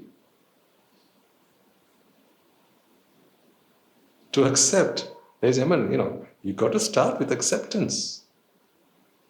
You start with acceptance, you end with acceptance. Nibbāna is all throughout acceptance. That is what Nibbāna is. To accept and be at peace, that is what Nibbāna is. That is why the world is 180 degrees, the opposite of that.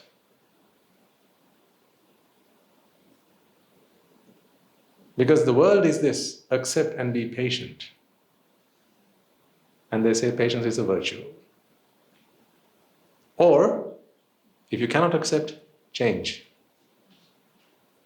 That's the world's response, isn't it? Either change or accept and be what?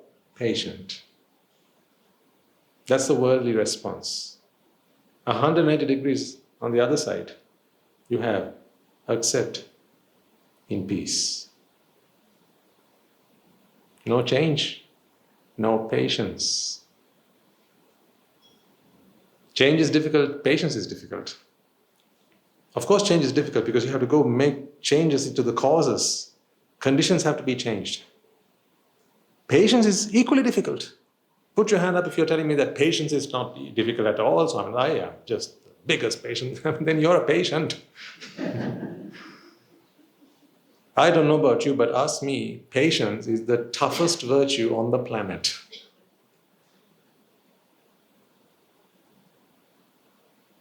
That's why if you have to come into robes and be patient, it's 10 times more difficult than it is as a lay individual. Because as a lay individual, you like what you see, you can go and talk to her. As a monk, you like what you see, you can't run away. Because she's the one who's invited you to do the sermon. Then, she's the one who's going to offer alms to your alms board. What running away? Then you'll have to be hungry for the day. In lay life, patience is not that difficult. I know it's difficult, it seems difficult, I know, for you it might seem difficult, but if you come into monkhood without wisdom, believe you me, it's going to be 100 times more difficult than it is as a lay individual. Because you like what you see, you can't go and buy it. You like what you see, you can't go and ask for it. No asking, forbidden. No buying, forbidden. For personal gain? No. For the sasana? Yes, acceptable. But for personal gain? No. You like what you hear.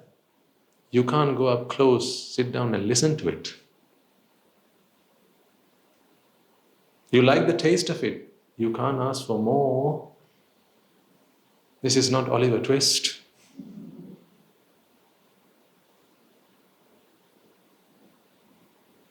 Doesn't work like that. That's why a monk has to happen in the heart first. Then this external transformation.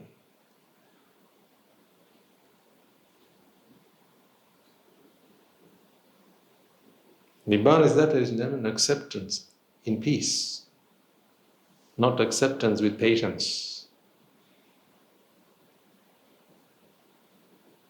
At the beginning, it will be like that a little bit, yes, because the Buddha's advice is that Khanti paramang tapotika. Khanti is patience.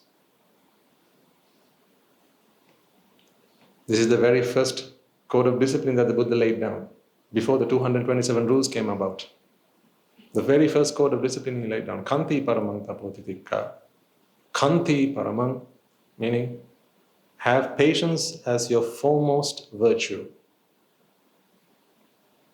and work on eradicating your defilements.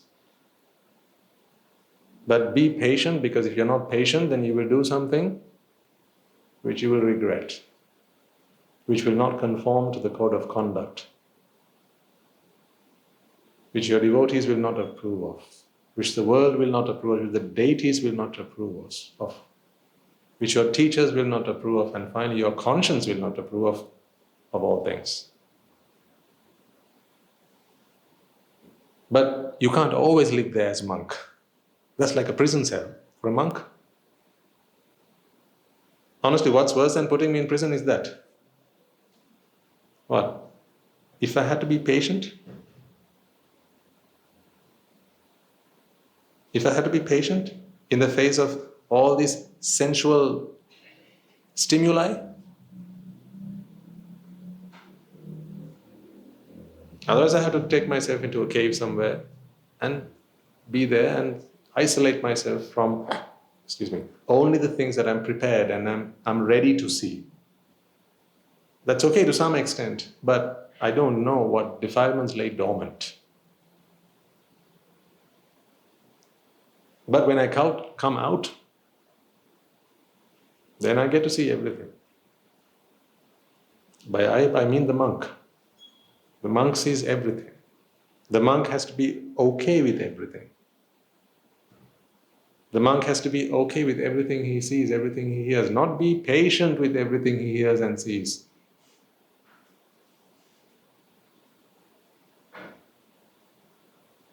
What if one of these days, there's a monk and he used to be in a relationship with someone, and then she turns up for a sermon. She's in the audience. She says now she's with her husband. But this was someone you had a relationship with, a very close, intimate relationship with, and now she's inviting you for alms. What if the monk had to go up to his teacher and say, please, not her, anyone else, okay. Because when I look at her, I'm in a complete, I just lose it. I lose the plot. The demons just come out of their slumber. They awaken from their slumber. They come out of the caves. And then I'm a complete mess. If you had to say that, your teacher, of course, would not push you within reasonable grounds, but they will coach you, teach you, but to what extent? To what gain? To what end? To a point where you are able to go and accept that invitation and be not patient, but at peace. So if this is the life of a monk, and that is the life to Nibbāna, what do you think it is for you? You think you're going to get the easy paper, and we get the tough one? Can you apply for extenuating circumstances? Extra time?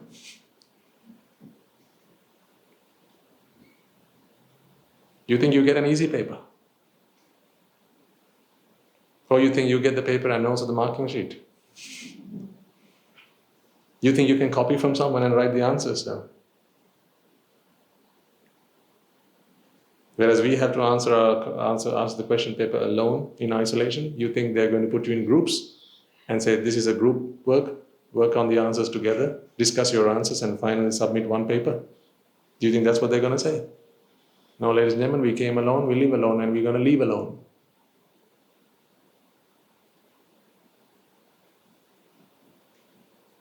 That's why it's imperative that you understand that you are just a candle. That's why I say, look at these bodies of yours. At home, before you get into the shower, after you have your shower, just take a moment, look at yourselves in the mirror. Look at yourselves and ask yourself, am I who I think I am? Whatever name you have given yourselves. Is this that individual, or is it merely a collection of energy? And if you consider yourself a vegetarian, then if you sit next to a non-veg, what are you doing? 15 minutes into that conversation, you're already a non-veg. Yes, it doesn't go through your mouth, but it's already part of your body.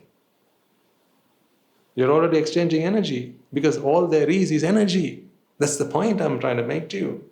All there is energy. You can't be more than that, you can't be less than that.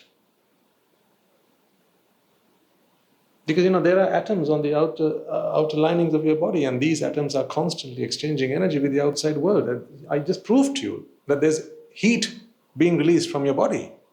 That is energy.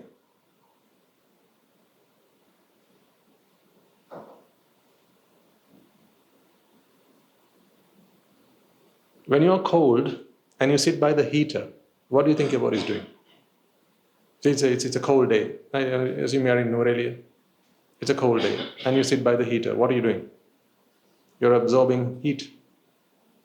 Meaning your body is actually taking in energy, isn't it? Yeah? So then energy you don't only give out, but also take in. Must it always come through the mouth? Or you eat the heater? You sit by the heater. And after a while you feel warm.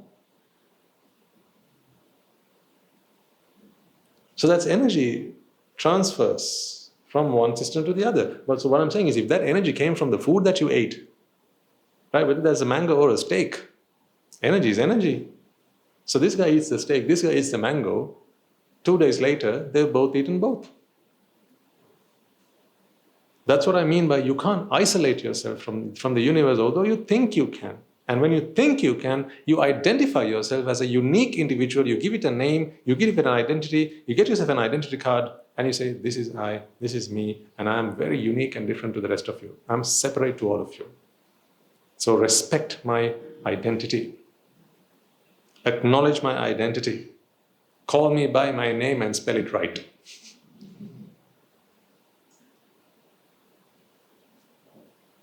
That's why you are offended if I say, hey woman, come here. You say, don't you woman me, Swami Maharaj. I am Mrs. And they give you a name. I say, okay, miss. No, not miss, I'm Mrs. Oh, a feisty one she is.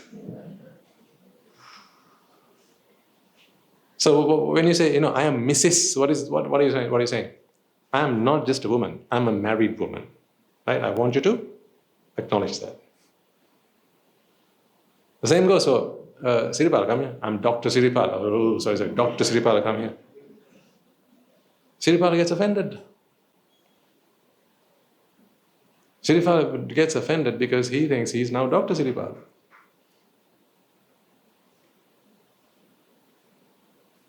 That's why, it's easy to get things done from people when you give them due respect. Yuck, right?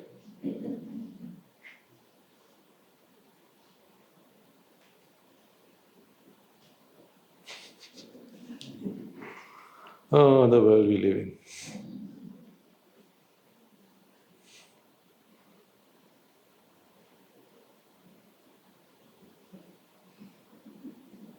Isn't that how you get people to do things for you? Isn't that how you get people to go the extra mile on your behalf?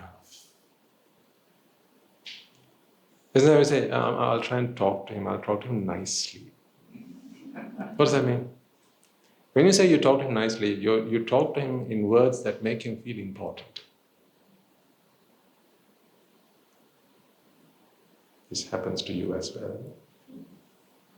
Don't forget that. People do this to you and you do this to people.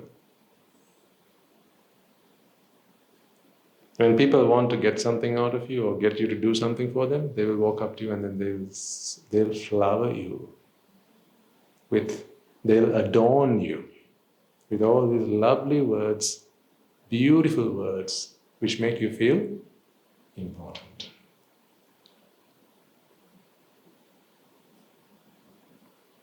I want you to understand what's going on. That's all. Don't change any of this, by the way. Right? Don't be like, oh, I just woken up from 100 years of sleep. Now I realize what's going on in society. I am going to change the whole system. No. Please don't change the system. Even if you do, please don't tell me that it was I who prompted that, okay? I have nothing to do with the world. My job here is not to change the whole world out there. Just a few people, 2 of you is enough. Come here, let's have a chat, right? If you want to understand what's going on out there and how to embrace everything, be that praise or be that blame. If you want to be able to accept anything and everything in peace, come here, let's have a chat. But I need you to understand what's going on out there so that you can deconstruct it all in the right way and make sense of life. The Dhamma is for that, to make sense of life. It's no good getting a PhD in the Dhamma if your heart is not ready to accept. It's no good. So you tell me, when you want a little kid to do something for you, what do?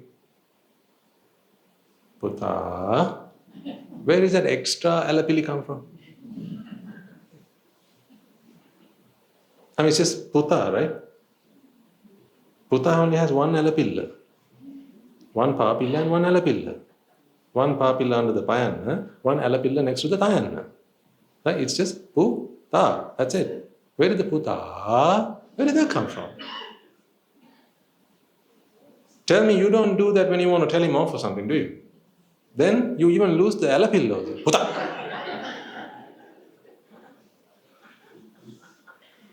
Then it becomes very short, sharp, because now you want to attack. Because if you want to attack, it has to hurt. If it has to hurt, it has to be very short, sharp, pointy. Puta. See, what happened to the alapillas? But when you want him to do something like wash the dishes, wake up on time so that he can catch the school bus, do his homework, do the gardening. I will stop because after this becomes a joke. Right? I was going to say wash the clothes, like Swami Nuhansa. Are you kidding me? That's becoming impossible now. I hope not in your homes. I really hope not in your homes. But I'll digress if I start talking about that. So come back to the point. When you want them to do something for you, extra alapili. Puta. Why? Because here's what you have taught them. You have taught them that extra syllables mean extra love. I mean, you didn't sit down and do a lesson with them on this stuff. You put them into an environment in which they acquired that knowledge. So as like I said, growing up, you hold them in your hands, right? And you make these funny noises, which makes no sense in any language, any human language. It almost sounds like animal noises. Kids wonder, are my parents human? But that's okay. You carry on doing what you have to do. You carry on doing what you have to do. But I just want to, I'm rewinding life for some of you and replaying it, but through the Dhamma. Right? It's the same cassette, only in a different player. Same cassette. So you make these funny noises, and those noises are not short, sharp noises, are they? Think about this a second. They're not short, sharp noises. They're long, elongated.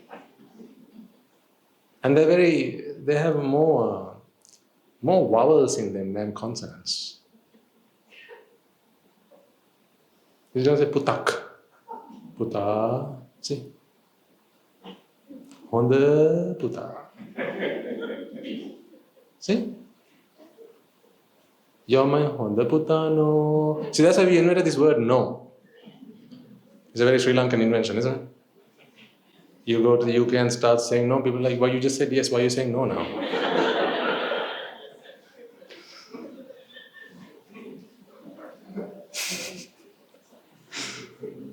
It's a good day, no? It is. Why just negate what you just said? So it's a very Sri Lankan invention for our need to want to convey love, affection, these emotions through language. And it's beautiful. I don't deny that. This is part of who we are. So don't drop the nose. Don't drop it, right? Keep the no. Okay, keep the no. It's fine. Keep the no. So if you use it at home, use it. If you use it at the workplace, use it. If you use it with your family, use it. It's fine. Friends, use it, right? Use it wherever. Use it, okay? Please. But I want you to understand why you do it. So this addition of this word to the English language, which is not to be found in the dictionary, unless we have the Sri Lankan edition, or maybe even the Asian edition, the Asian edition might have it. You use it because you want to please the other person, to get them into a frame of mind in which they have prasada, they feel pleasant. Because it's very easy to get something done when the machine is well oiled. Otherwise, too much friction. Now, when you want to make a machine move, you oil it. Yeah, this is what you do. You oil it.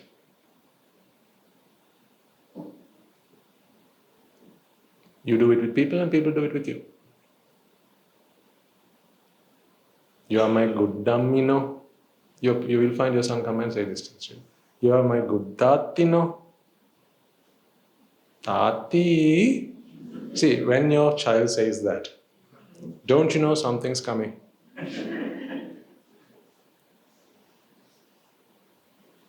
There's a request on the way, right?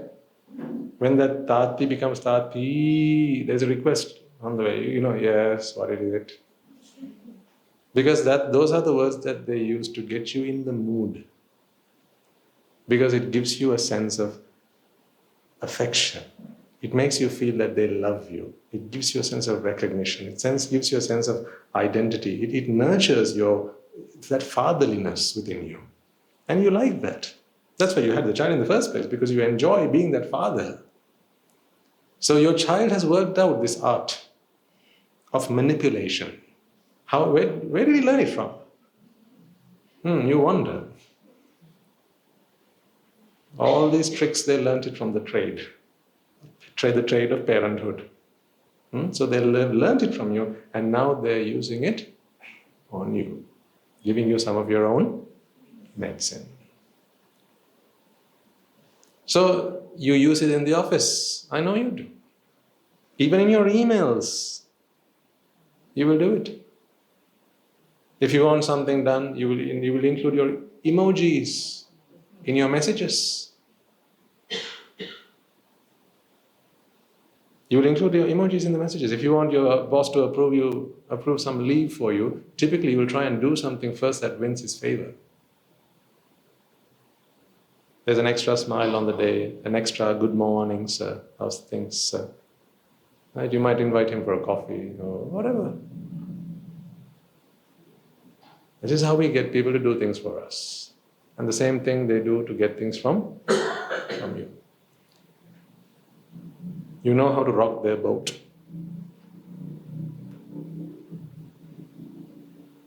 It's fine, okay? This is just how social animals work.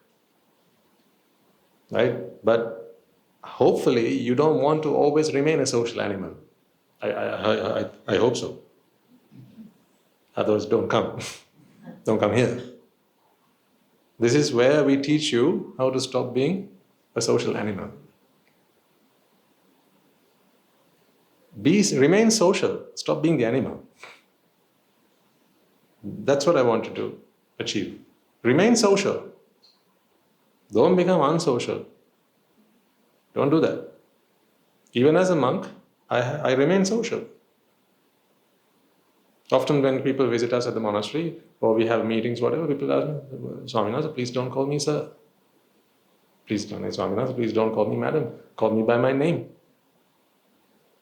But our teachers have taught us that when we talk to people, we must always give respect. Now in Sinhalese, we use those words like Mahatya. Now if your name is Siripala, I don't just call it Siripala. I say Siripala Mahatya. Oh, Mahatya, Mahatmya, Nona. These are words we use in the Sinhalese language, right? It conveys respect. Does it not? So we must retain that part of our tradition, our culture. That is where the sir comes in. That's where the madam comes in. So we must remain social, otherwise we must isolate ourselves from society and go and live with the monkeys. Or with the bears in the caves, in the jungles and the forests. Then it will be fine. Then we have to remain respectful to them. Otherwise they will have a go at us. But whilst you are in society, if this is wrong, what must we do? When in Rome, do as the Romans do. Whilst we remain in society, we do what society expects of us. So remain social. Just do away with the animal. The animal is what expects those things. Sattva. The animal is what expects those things. That's why you are Manu Sattva. Yeah? Keep the Manu part. Rid yourself of the Sattva part. That's what the Bodhisattva did. He kept the Bodhi part and did away with the Sattva part. Then in the end he was merely Bodhi. Bodhi is Buddha. Awakening. But there was no one that was awakened. The Sattva part was what he took out of himself. He eradicated that. So remain the Manu. Remain Deva. Remain Manu. Remain Brahma. Don't become Tirisan. Because if you become Tirisan, you can never remove the Sattva part. Tirisan is Tirachan in the Pali, meaning animal. So now you are bent towards the four great hells. If you get into that, that's what we call the Dugati. The woeful states, they are woeful because you cannot remove the Sattva after that. That's why it's woeful. You understand where I'm coming from? Once you get into the woeful states, you cannot remove the Sattva part. The Sattva part is yours now until you return to the Sugati. Once in the Sugati, you can be Manu, you can be Deva, you can be Brahma, or you can be Bodhi. And then do what? Remove the Sattva part. Once you decide that you want to remove the Sattva part, then that qualifies you to be called the Bodhisattva. So Manusattva becomes Bodhisattva, Devasattva becomes Bodhisattva, Brahmasattva becomes Bodhisattva. All three of these can become Bodhisattva, but Tirisansattva, they cannot become Bodhisattva. Pretasattva, no Bodhisattva. Nirisattva, no Bodhisattva. Only Manu, Deva and Brahma can elevate themselves to Bodhisattva. Bodhisattva is really a suicide man. It's time to commit, it's time to suicide. It is the Sattva that ends up not being a Sattva. Through Bodhi that happens. So for that to happen, ladies and gentlemen, remain Manu in your physical form, but remove the Sattva. Realize that you are merely a candle. You don't need to be made out of wax for that. You just need to acknowledge that you're just energy. That the same stuff that makes this is the stuff that makes you. So treat this with the same respect that you would treat your body.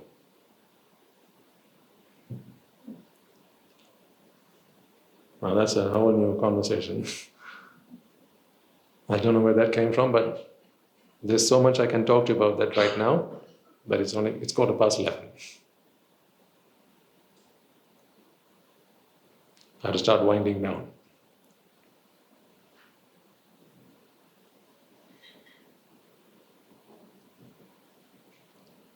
But think about it.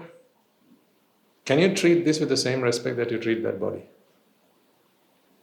Let me put it in other words. Can you treat the slippers that you wear with the same respect that you treat the feet that wear them? You might be wondering, what the heck is he talking about? Slippers are dirty. Feet have to be kept clean. Isn't that why we wear slippers? I'm not suggesting you should keep your slippers on your head.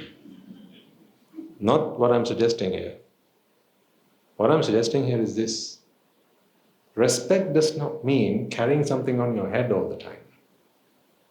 That's not what respect means. Respect is an attitude, ladies and gentlemen. Use it for its rightful purpose. You don't need to deny yourself of its utility. You don't have to remove your slippers and put it on the table, on your teapot. You don't have to hang it on the wall. Leave it where the slippers are there to be left, but leave it where it's supposed to be left.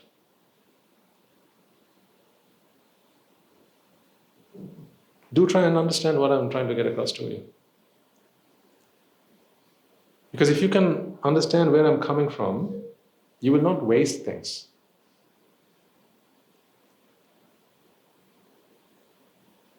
This is a very subtle concept, but you must be ready for it. And I think you are, and otherwise you wouldn't have come out at this point of our journey.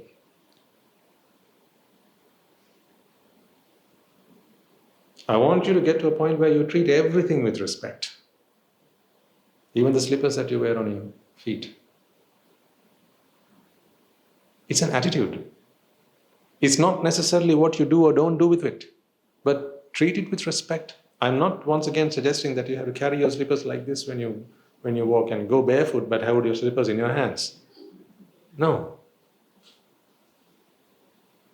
Use anything and everything for what it's there. But treat it with respect. Because respect is an attitude.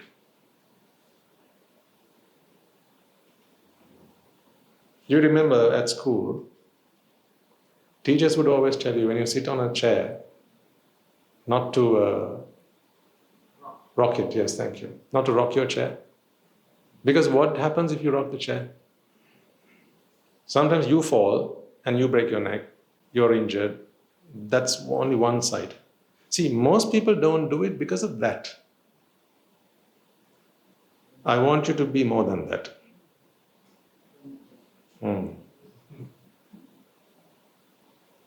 Most people don't do it because they see the consequence of that is a personal one. I want you to be more than that. Why do something that's going to break the chair? Why can't we treat the chair with respect? Because the chair is not made to be rocked. It's there to be sat on. So treat it with respect. Then you won't rock your chair. If this attitude you can instill in ourselves, in our children, in our students at the school. You see, then you won't waste things.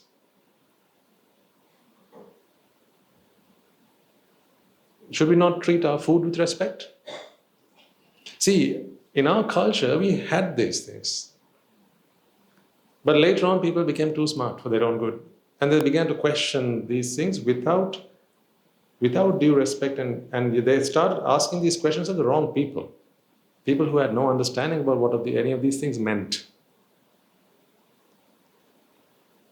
We were a society, a civilization, who respected our books.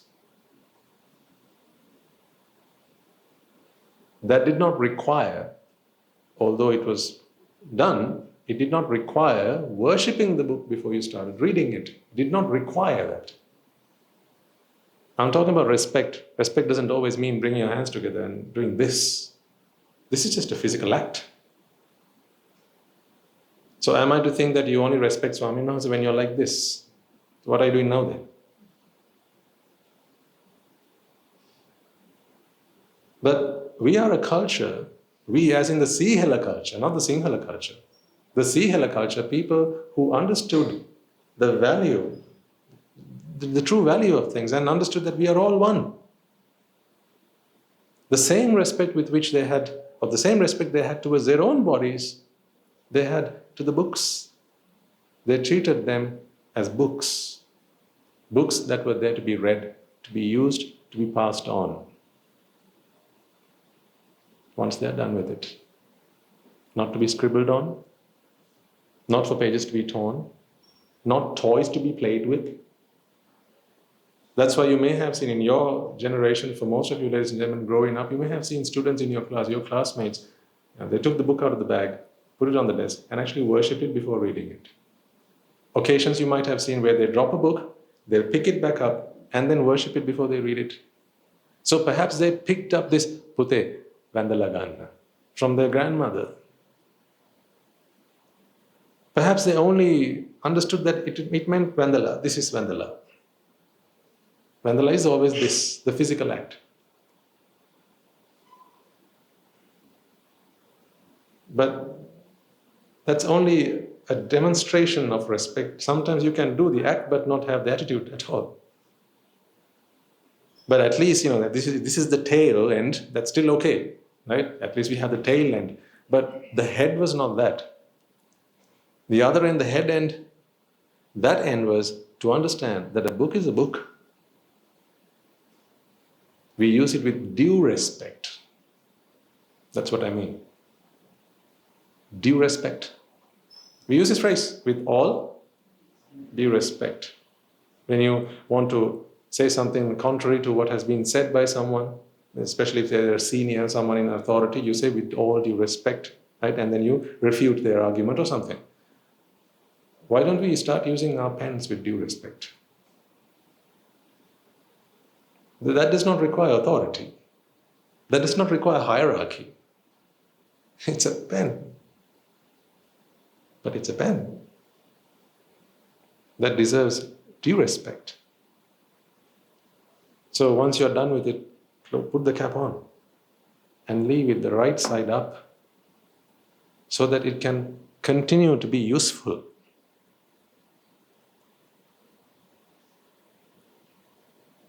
So it can continue to be useful. Because if you leave it like this, you won't be able to leave it, you won't be able to use it for very long. If you leave the cap off, you won't be able to use it for so long. If you're not careful when you use it and you keep dropping it, if you're careless in the way you use things, you won't be able to use it for very long. Then you're not treating it as a pen. Do you understand that I'm talking about an attitude here? It's not about the pen, ladies and gentlemen. It's not about the physical object. These are, because nothing in this world has physical value. There's no intrinsic value in anything. What is more valuable, gold or water? Exactly. There's no physical value in anything. But treat gold as gold and treat water as water. If you treat water as water, you won't waste it.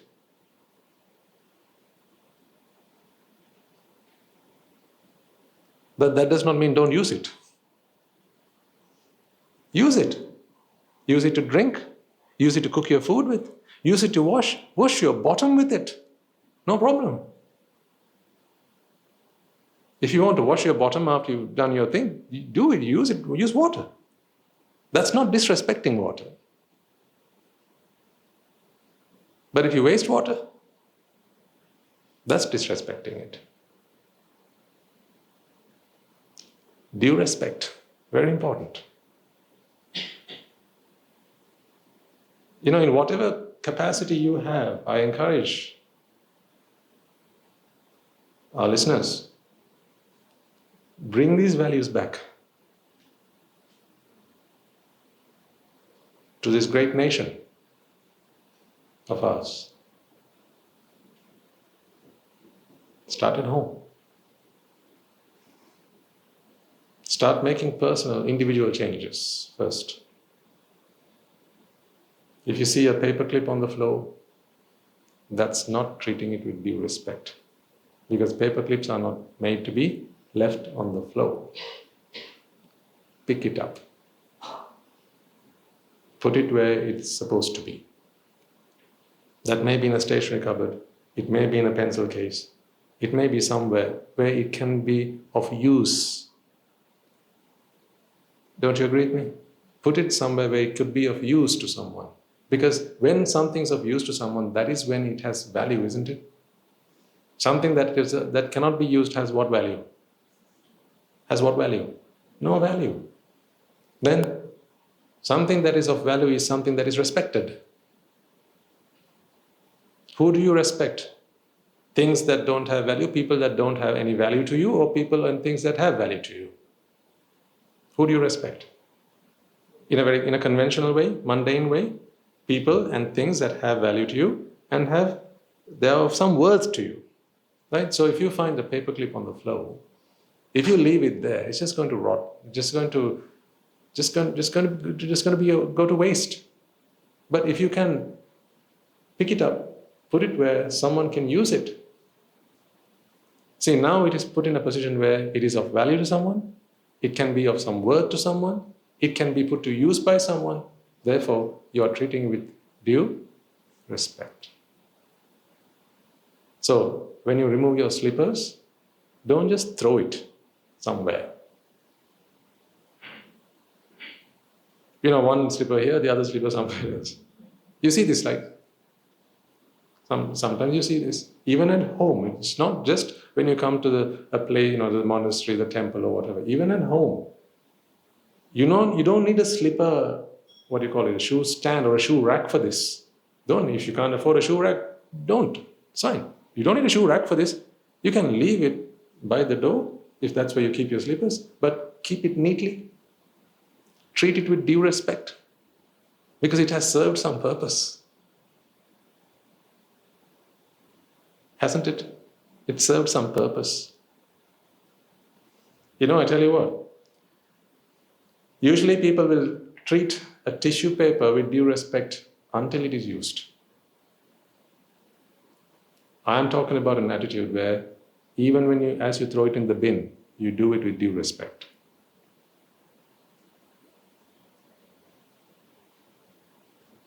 Throw the tissue into the bin with due respect. A sense of gratitude that it has served some purpose. It has added value to my life. I hope you resonate with my sentiments, because otherwise you'll say, "Wow, this Swaminatha is going crazy. He's talking about respecting a tissue paper."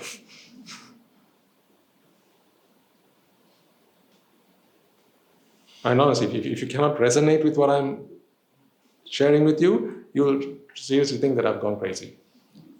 Right? So if you think I've gone crazy, then you're not to blame. I was born crazy. So this is how I came. If you treat your food with respect, you'll be careful how much you serve yourself. You will think twice before serving an extra spoonful, because you don't want to throw your food. Because food is not made to be thrown. Treat it with due respect. That's not to say eat less. Mattanyutacha bhattasmin. Eat the right quantity. Eat the right quantity. You need to know what the right quantity is. This is not the first time you're going to eat in your life. You know by this point what your quantity is. Then serve the right quantity so that you don't have to disrespect that food. But if something remains in your plate after you've eaten, you don't have to force it into your system, because there's no point doing that, right? Then if it's now time to throw it into the bin, then do that with due respect. Do that with due respect. Wash your dishes with due respect. Open the tap, close the tap, get that water. Bathe your body with due respect. I tell you, ladies and gentlemen, use these bodies with due respect. Don't disrespect these bodies. Because it's serving a purpose. It's helping you attain Nibbāna. When there are plenty of bodies that are too ailed to pick you up and bring you here to listen to the sermon, these bodies, these all bangers of yours, they're still willing to carry your weight and bring your mind here.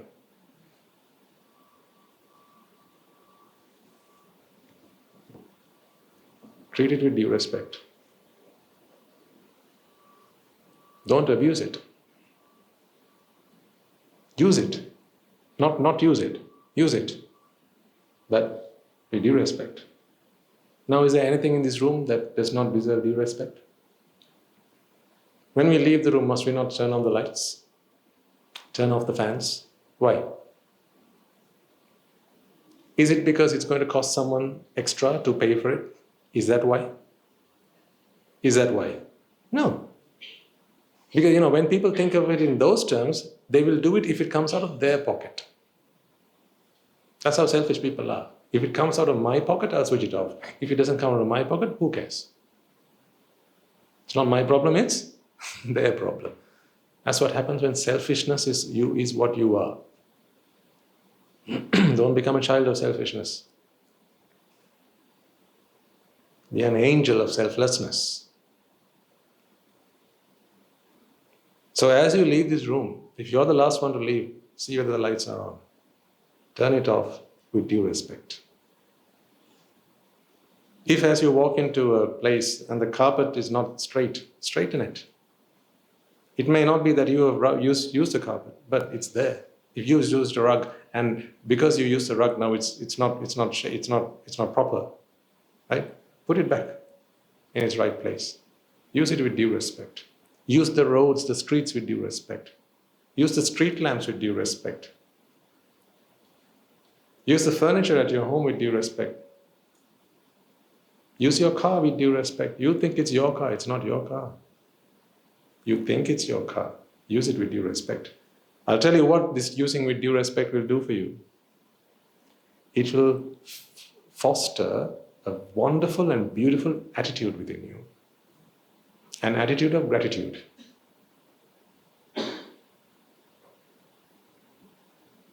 You always complain that young people these days, they have no gratitude towards anything. They don't care for their parents, they don't care for their teachers, they don't care for the environment, they don't care for anything, they just waste away things. And then ultimately they don't even care for themselves. Self-worth, self-respect, self-care, all gone. How can that be there if they haven't fostered the attitude of respect? What you give yourself is what you give to others. What you give to others is what you give yourself. It works both ways. This is a two-way street, right? So, if we don't foster these and nurture these attitudes at home, then our children will not have those values and will not have those virtues. So, as you use your broom to sweep the house, after you've done that, with due respect, go and put it back. Don't throw it. Just because it's the broom. Just because it's the dustpan. Don't throw it. Leave it in its rightful place. Because if you throw it, it might break. When you do that, you take away value. When you do something with due respect, you give value. You give worth. Remember, whenever you give something, you're only giving it to yourself. Do you remember the other day I told you that you cannot respect me? Even if you tried. I don't know whether it was here or a Sinhalese sermon. It was a Sinhalese sermon, yes. I explained to you why respect, love, anger, these are not emotions that you can transfer to someone else. You cook it, you eat it. That's what happens. So then tell me, when you practice due respect, right? It may be to the broom that you demonstrate it. It may be to the chair that you demonstrate it, to the books. But ultimately, what you're doing is you're developing and nurturing a beautiful attitude of respect and therefore gratitude. This becomes a paramita. It becomes a paramita. Gratitude towards the entire universe.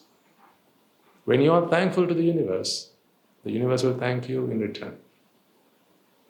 And then the universe will give you a gift you can never get, no matter how many times you ask for it. It doesn't come by asking. It comes from becoming deserving. We can't get things by desiring them. We get things by deserving them. A sense of gratitude is due respect.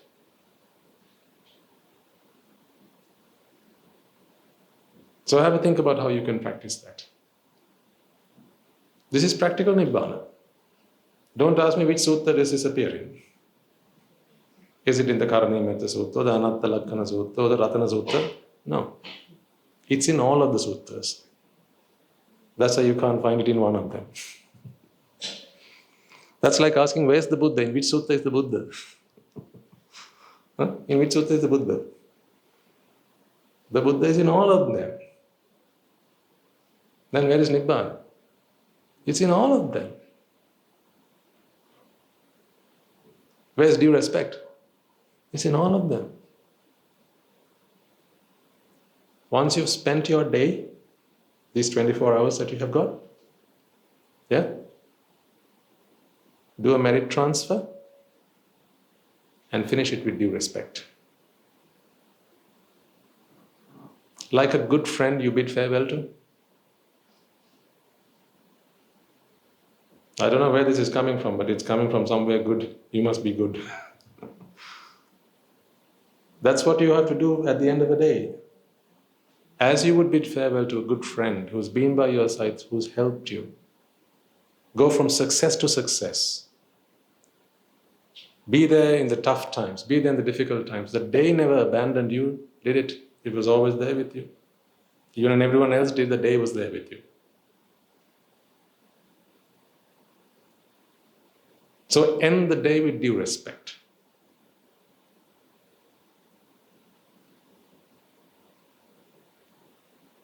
These are conventional words, but if you get into absolutism, it's still true. Because a day is merely chittas that arise and pass away. That is what a day is. Therefore, do a merit transfer. You don't have to necessarily transfer. Do a merit acknowledgement. Acknowledge. Be gratitude. Be grateful. And with due respect, finish your day. Do that straight for a month and see how great your mornings will be the day after. Because the universe will resonate with your attitudes. Remember, you are the creator of your universe. There's no other creator here for you. What you want, you have to create. If you don't want, don't create. So if you want a good day, then be good to the day. That's how you get a good day.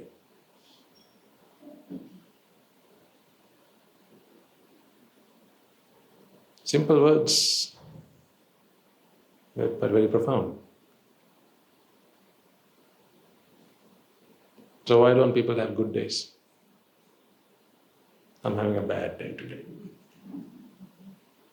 Don't look far to see what's bad. You will find that it's much closer to home than you think. If your day is being bad to you, it's because you're being bad to the day. See what's happening in the day for which you are not grateful. And the events, the people, the things that you came across, the circumstances which you did not treat with due respect. And you will soon realize what went wrong. The moment you do, fix it. Because here's the last thing I will say, and this is what's most beautiful about all of this. Nature doesn't harbor anger or reticent. Doesn't hold anything against you. Nature doesn't do that. It's very unnatural to be like that. That's why people do that.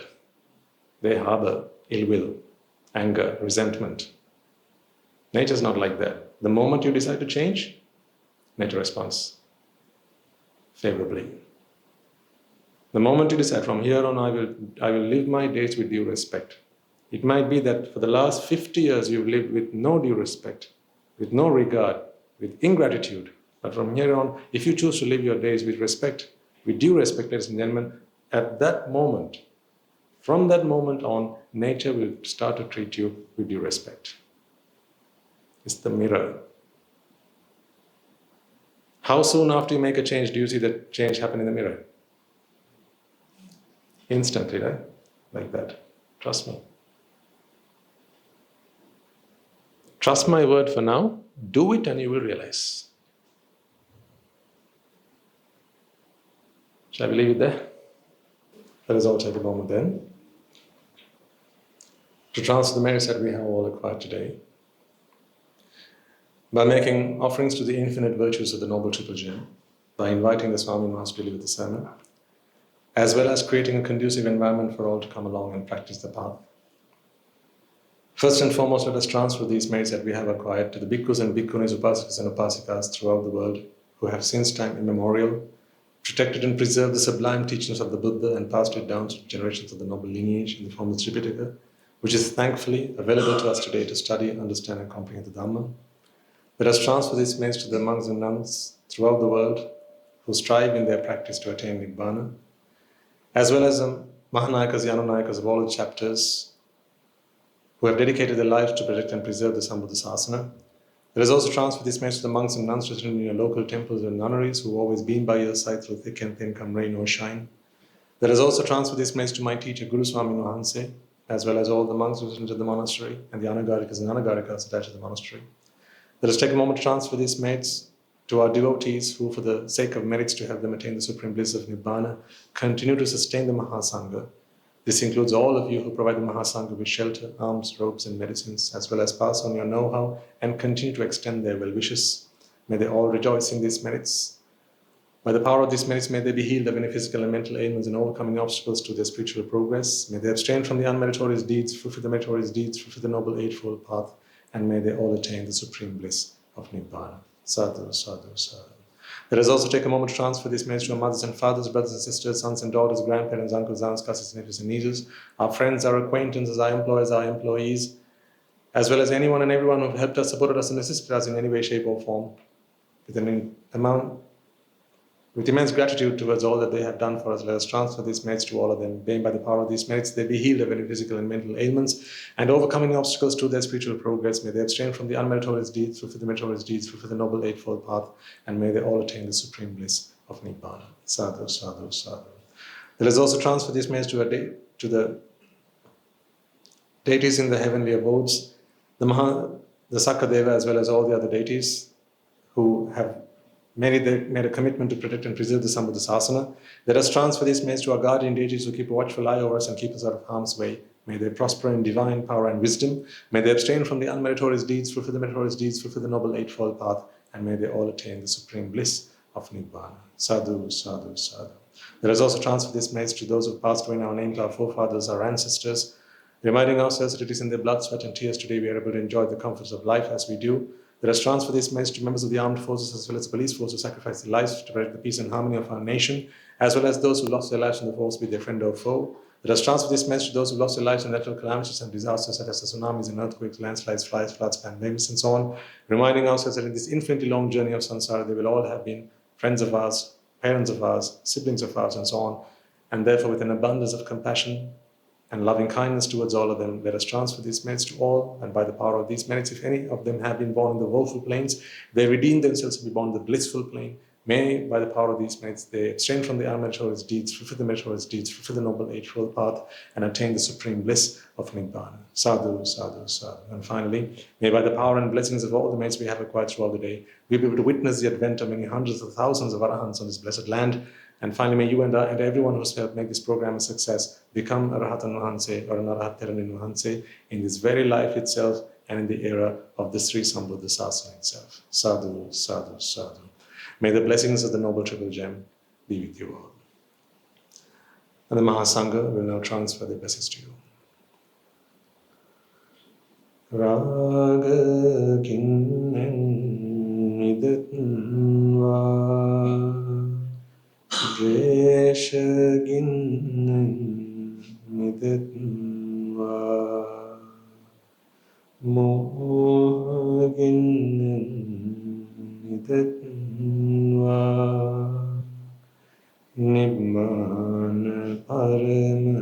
sukhayen sukhitatar vetva Nibbāna parama sukhayen sukhitatar vetva Mamada siyalu loka siyalu satvayo Nibbāna parama sukhayen sukhitatar vetva Nibbāna parama sukhayen sukhitatar vetva Nibbāna parama sukhayen sukhitatar vetva Rajagiriya niveva dveshagiriya niveva mohagiriya niveva nivan sapaladeva Nivan sapaladeva Nivan sapaladeva තුනුරුවන්ගේ සුවිසි අනන්ත මහා ගුණ බැලෙන් සියලු ලෝක සියලු සත්‍යයම නිබ්බාන පරම සුඛයෙන් සුඛතර වෙත්වා සාදු සාදු සාදු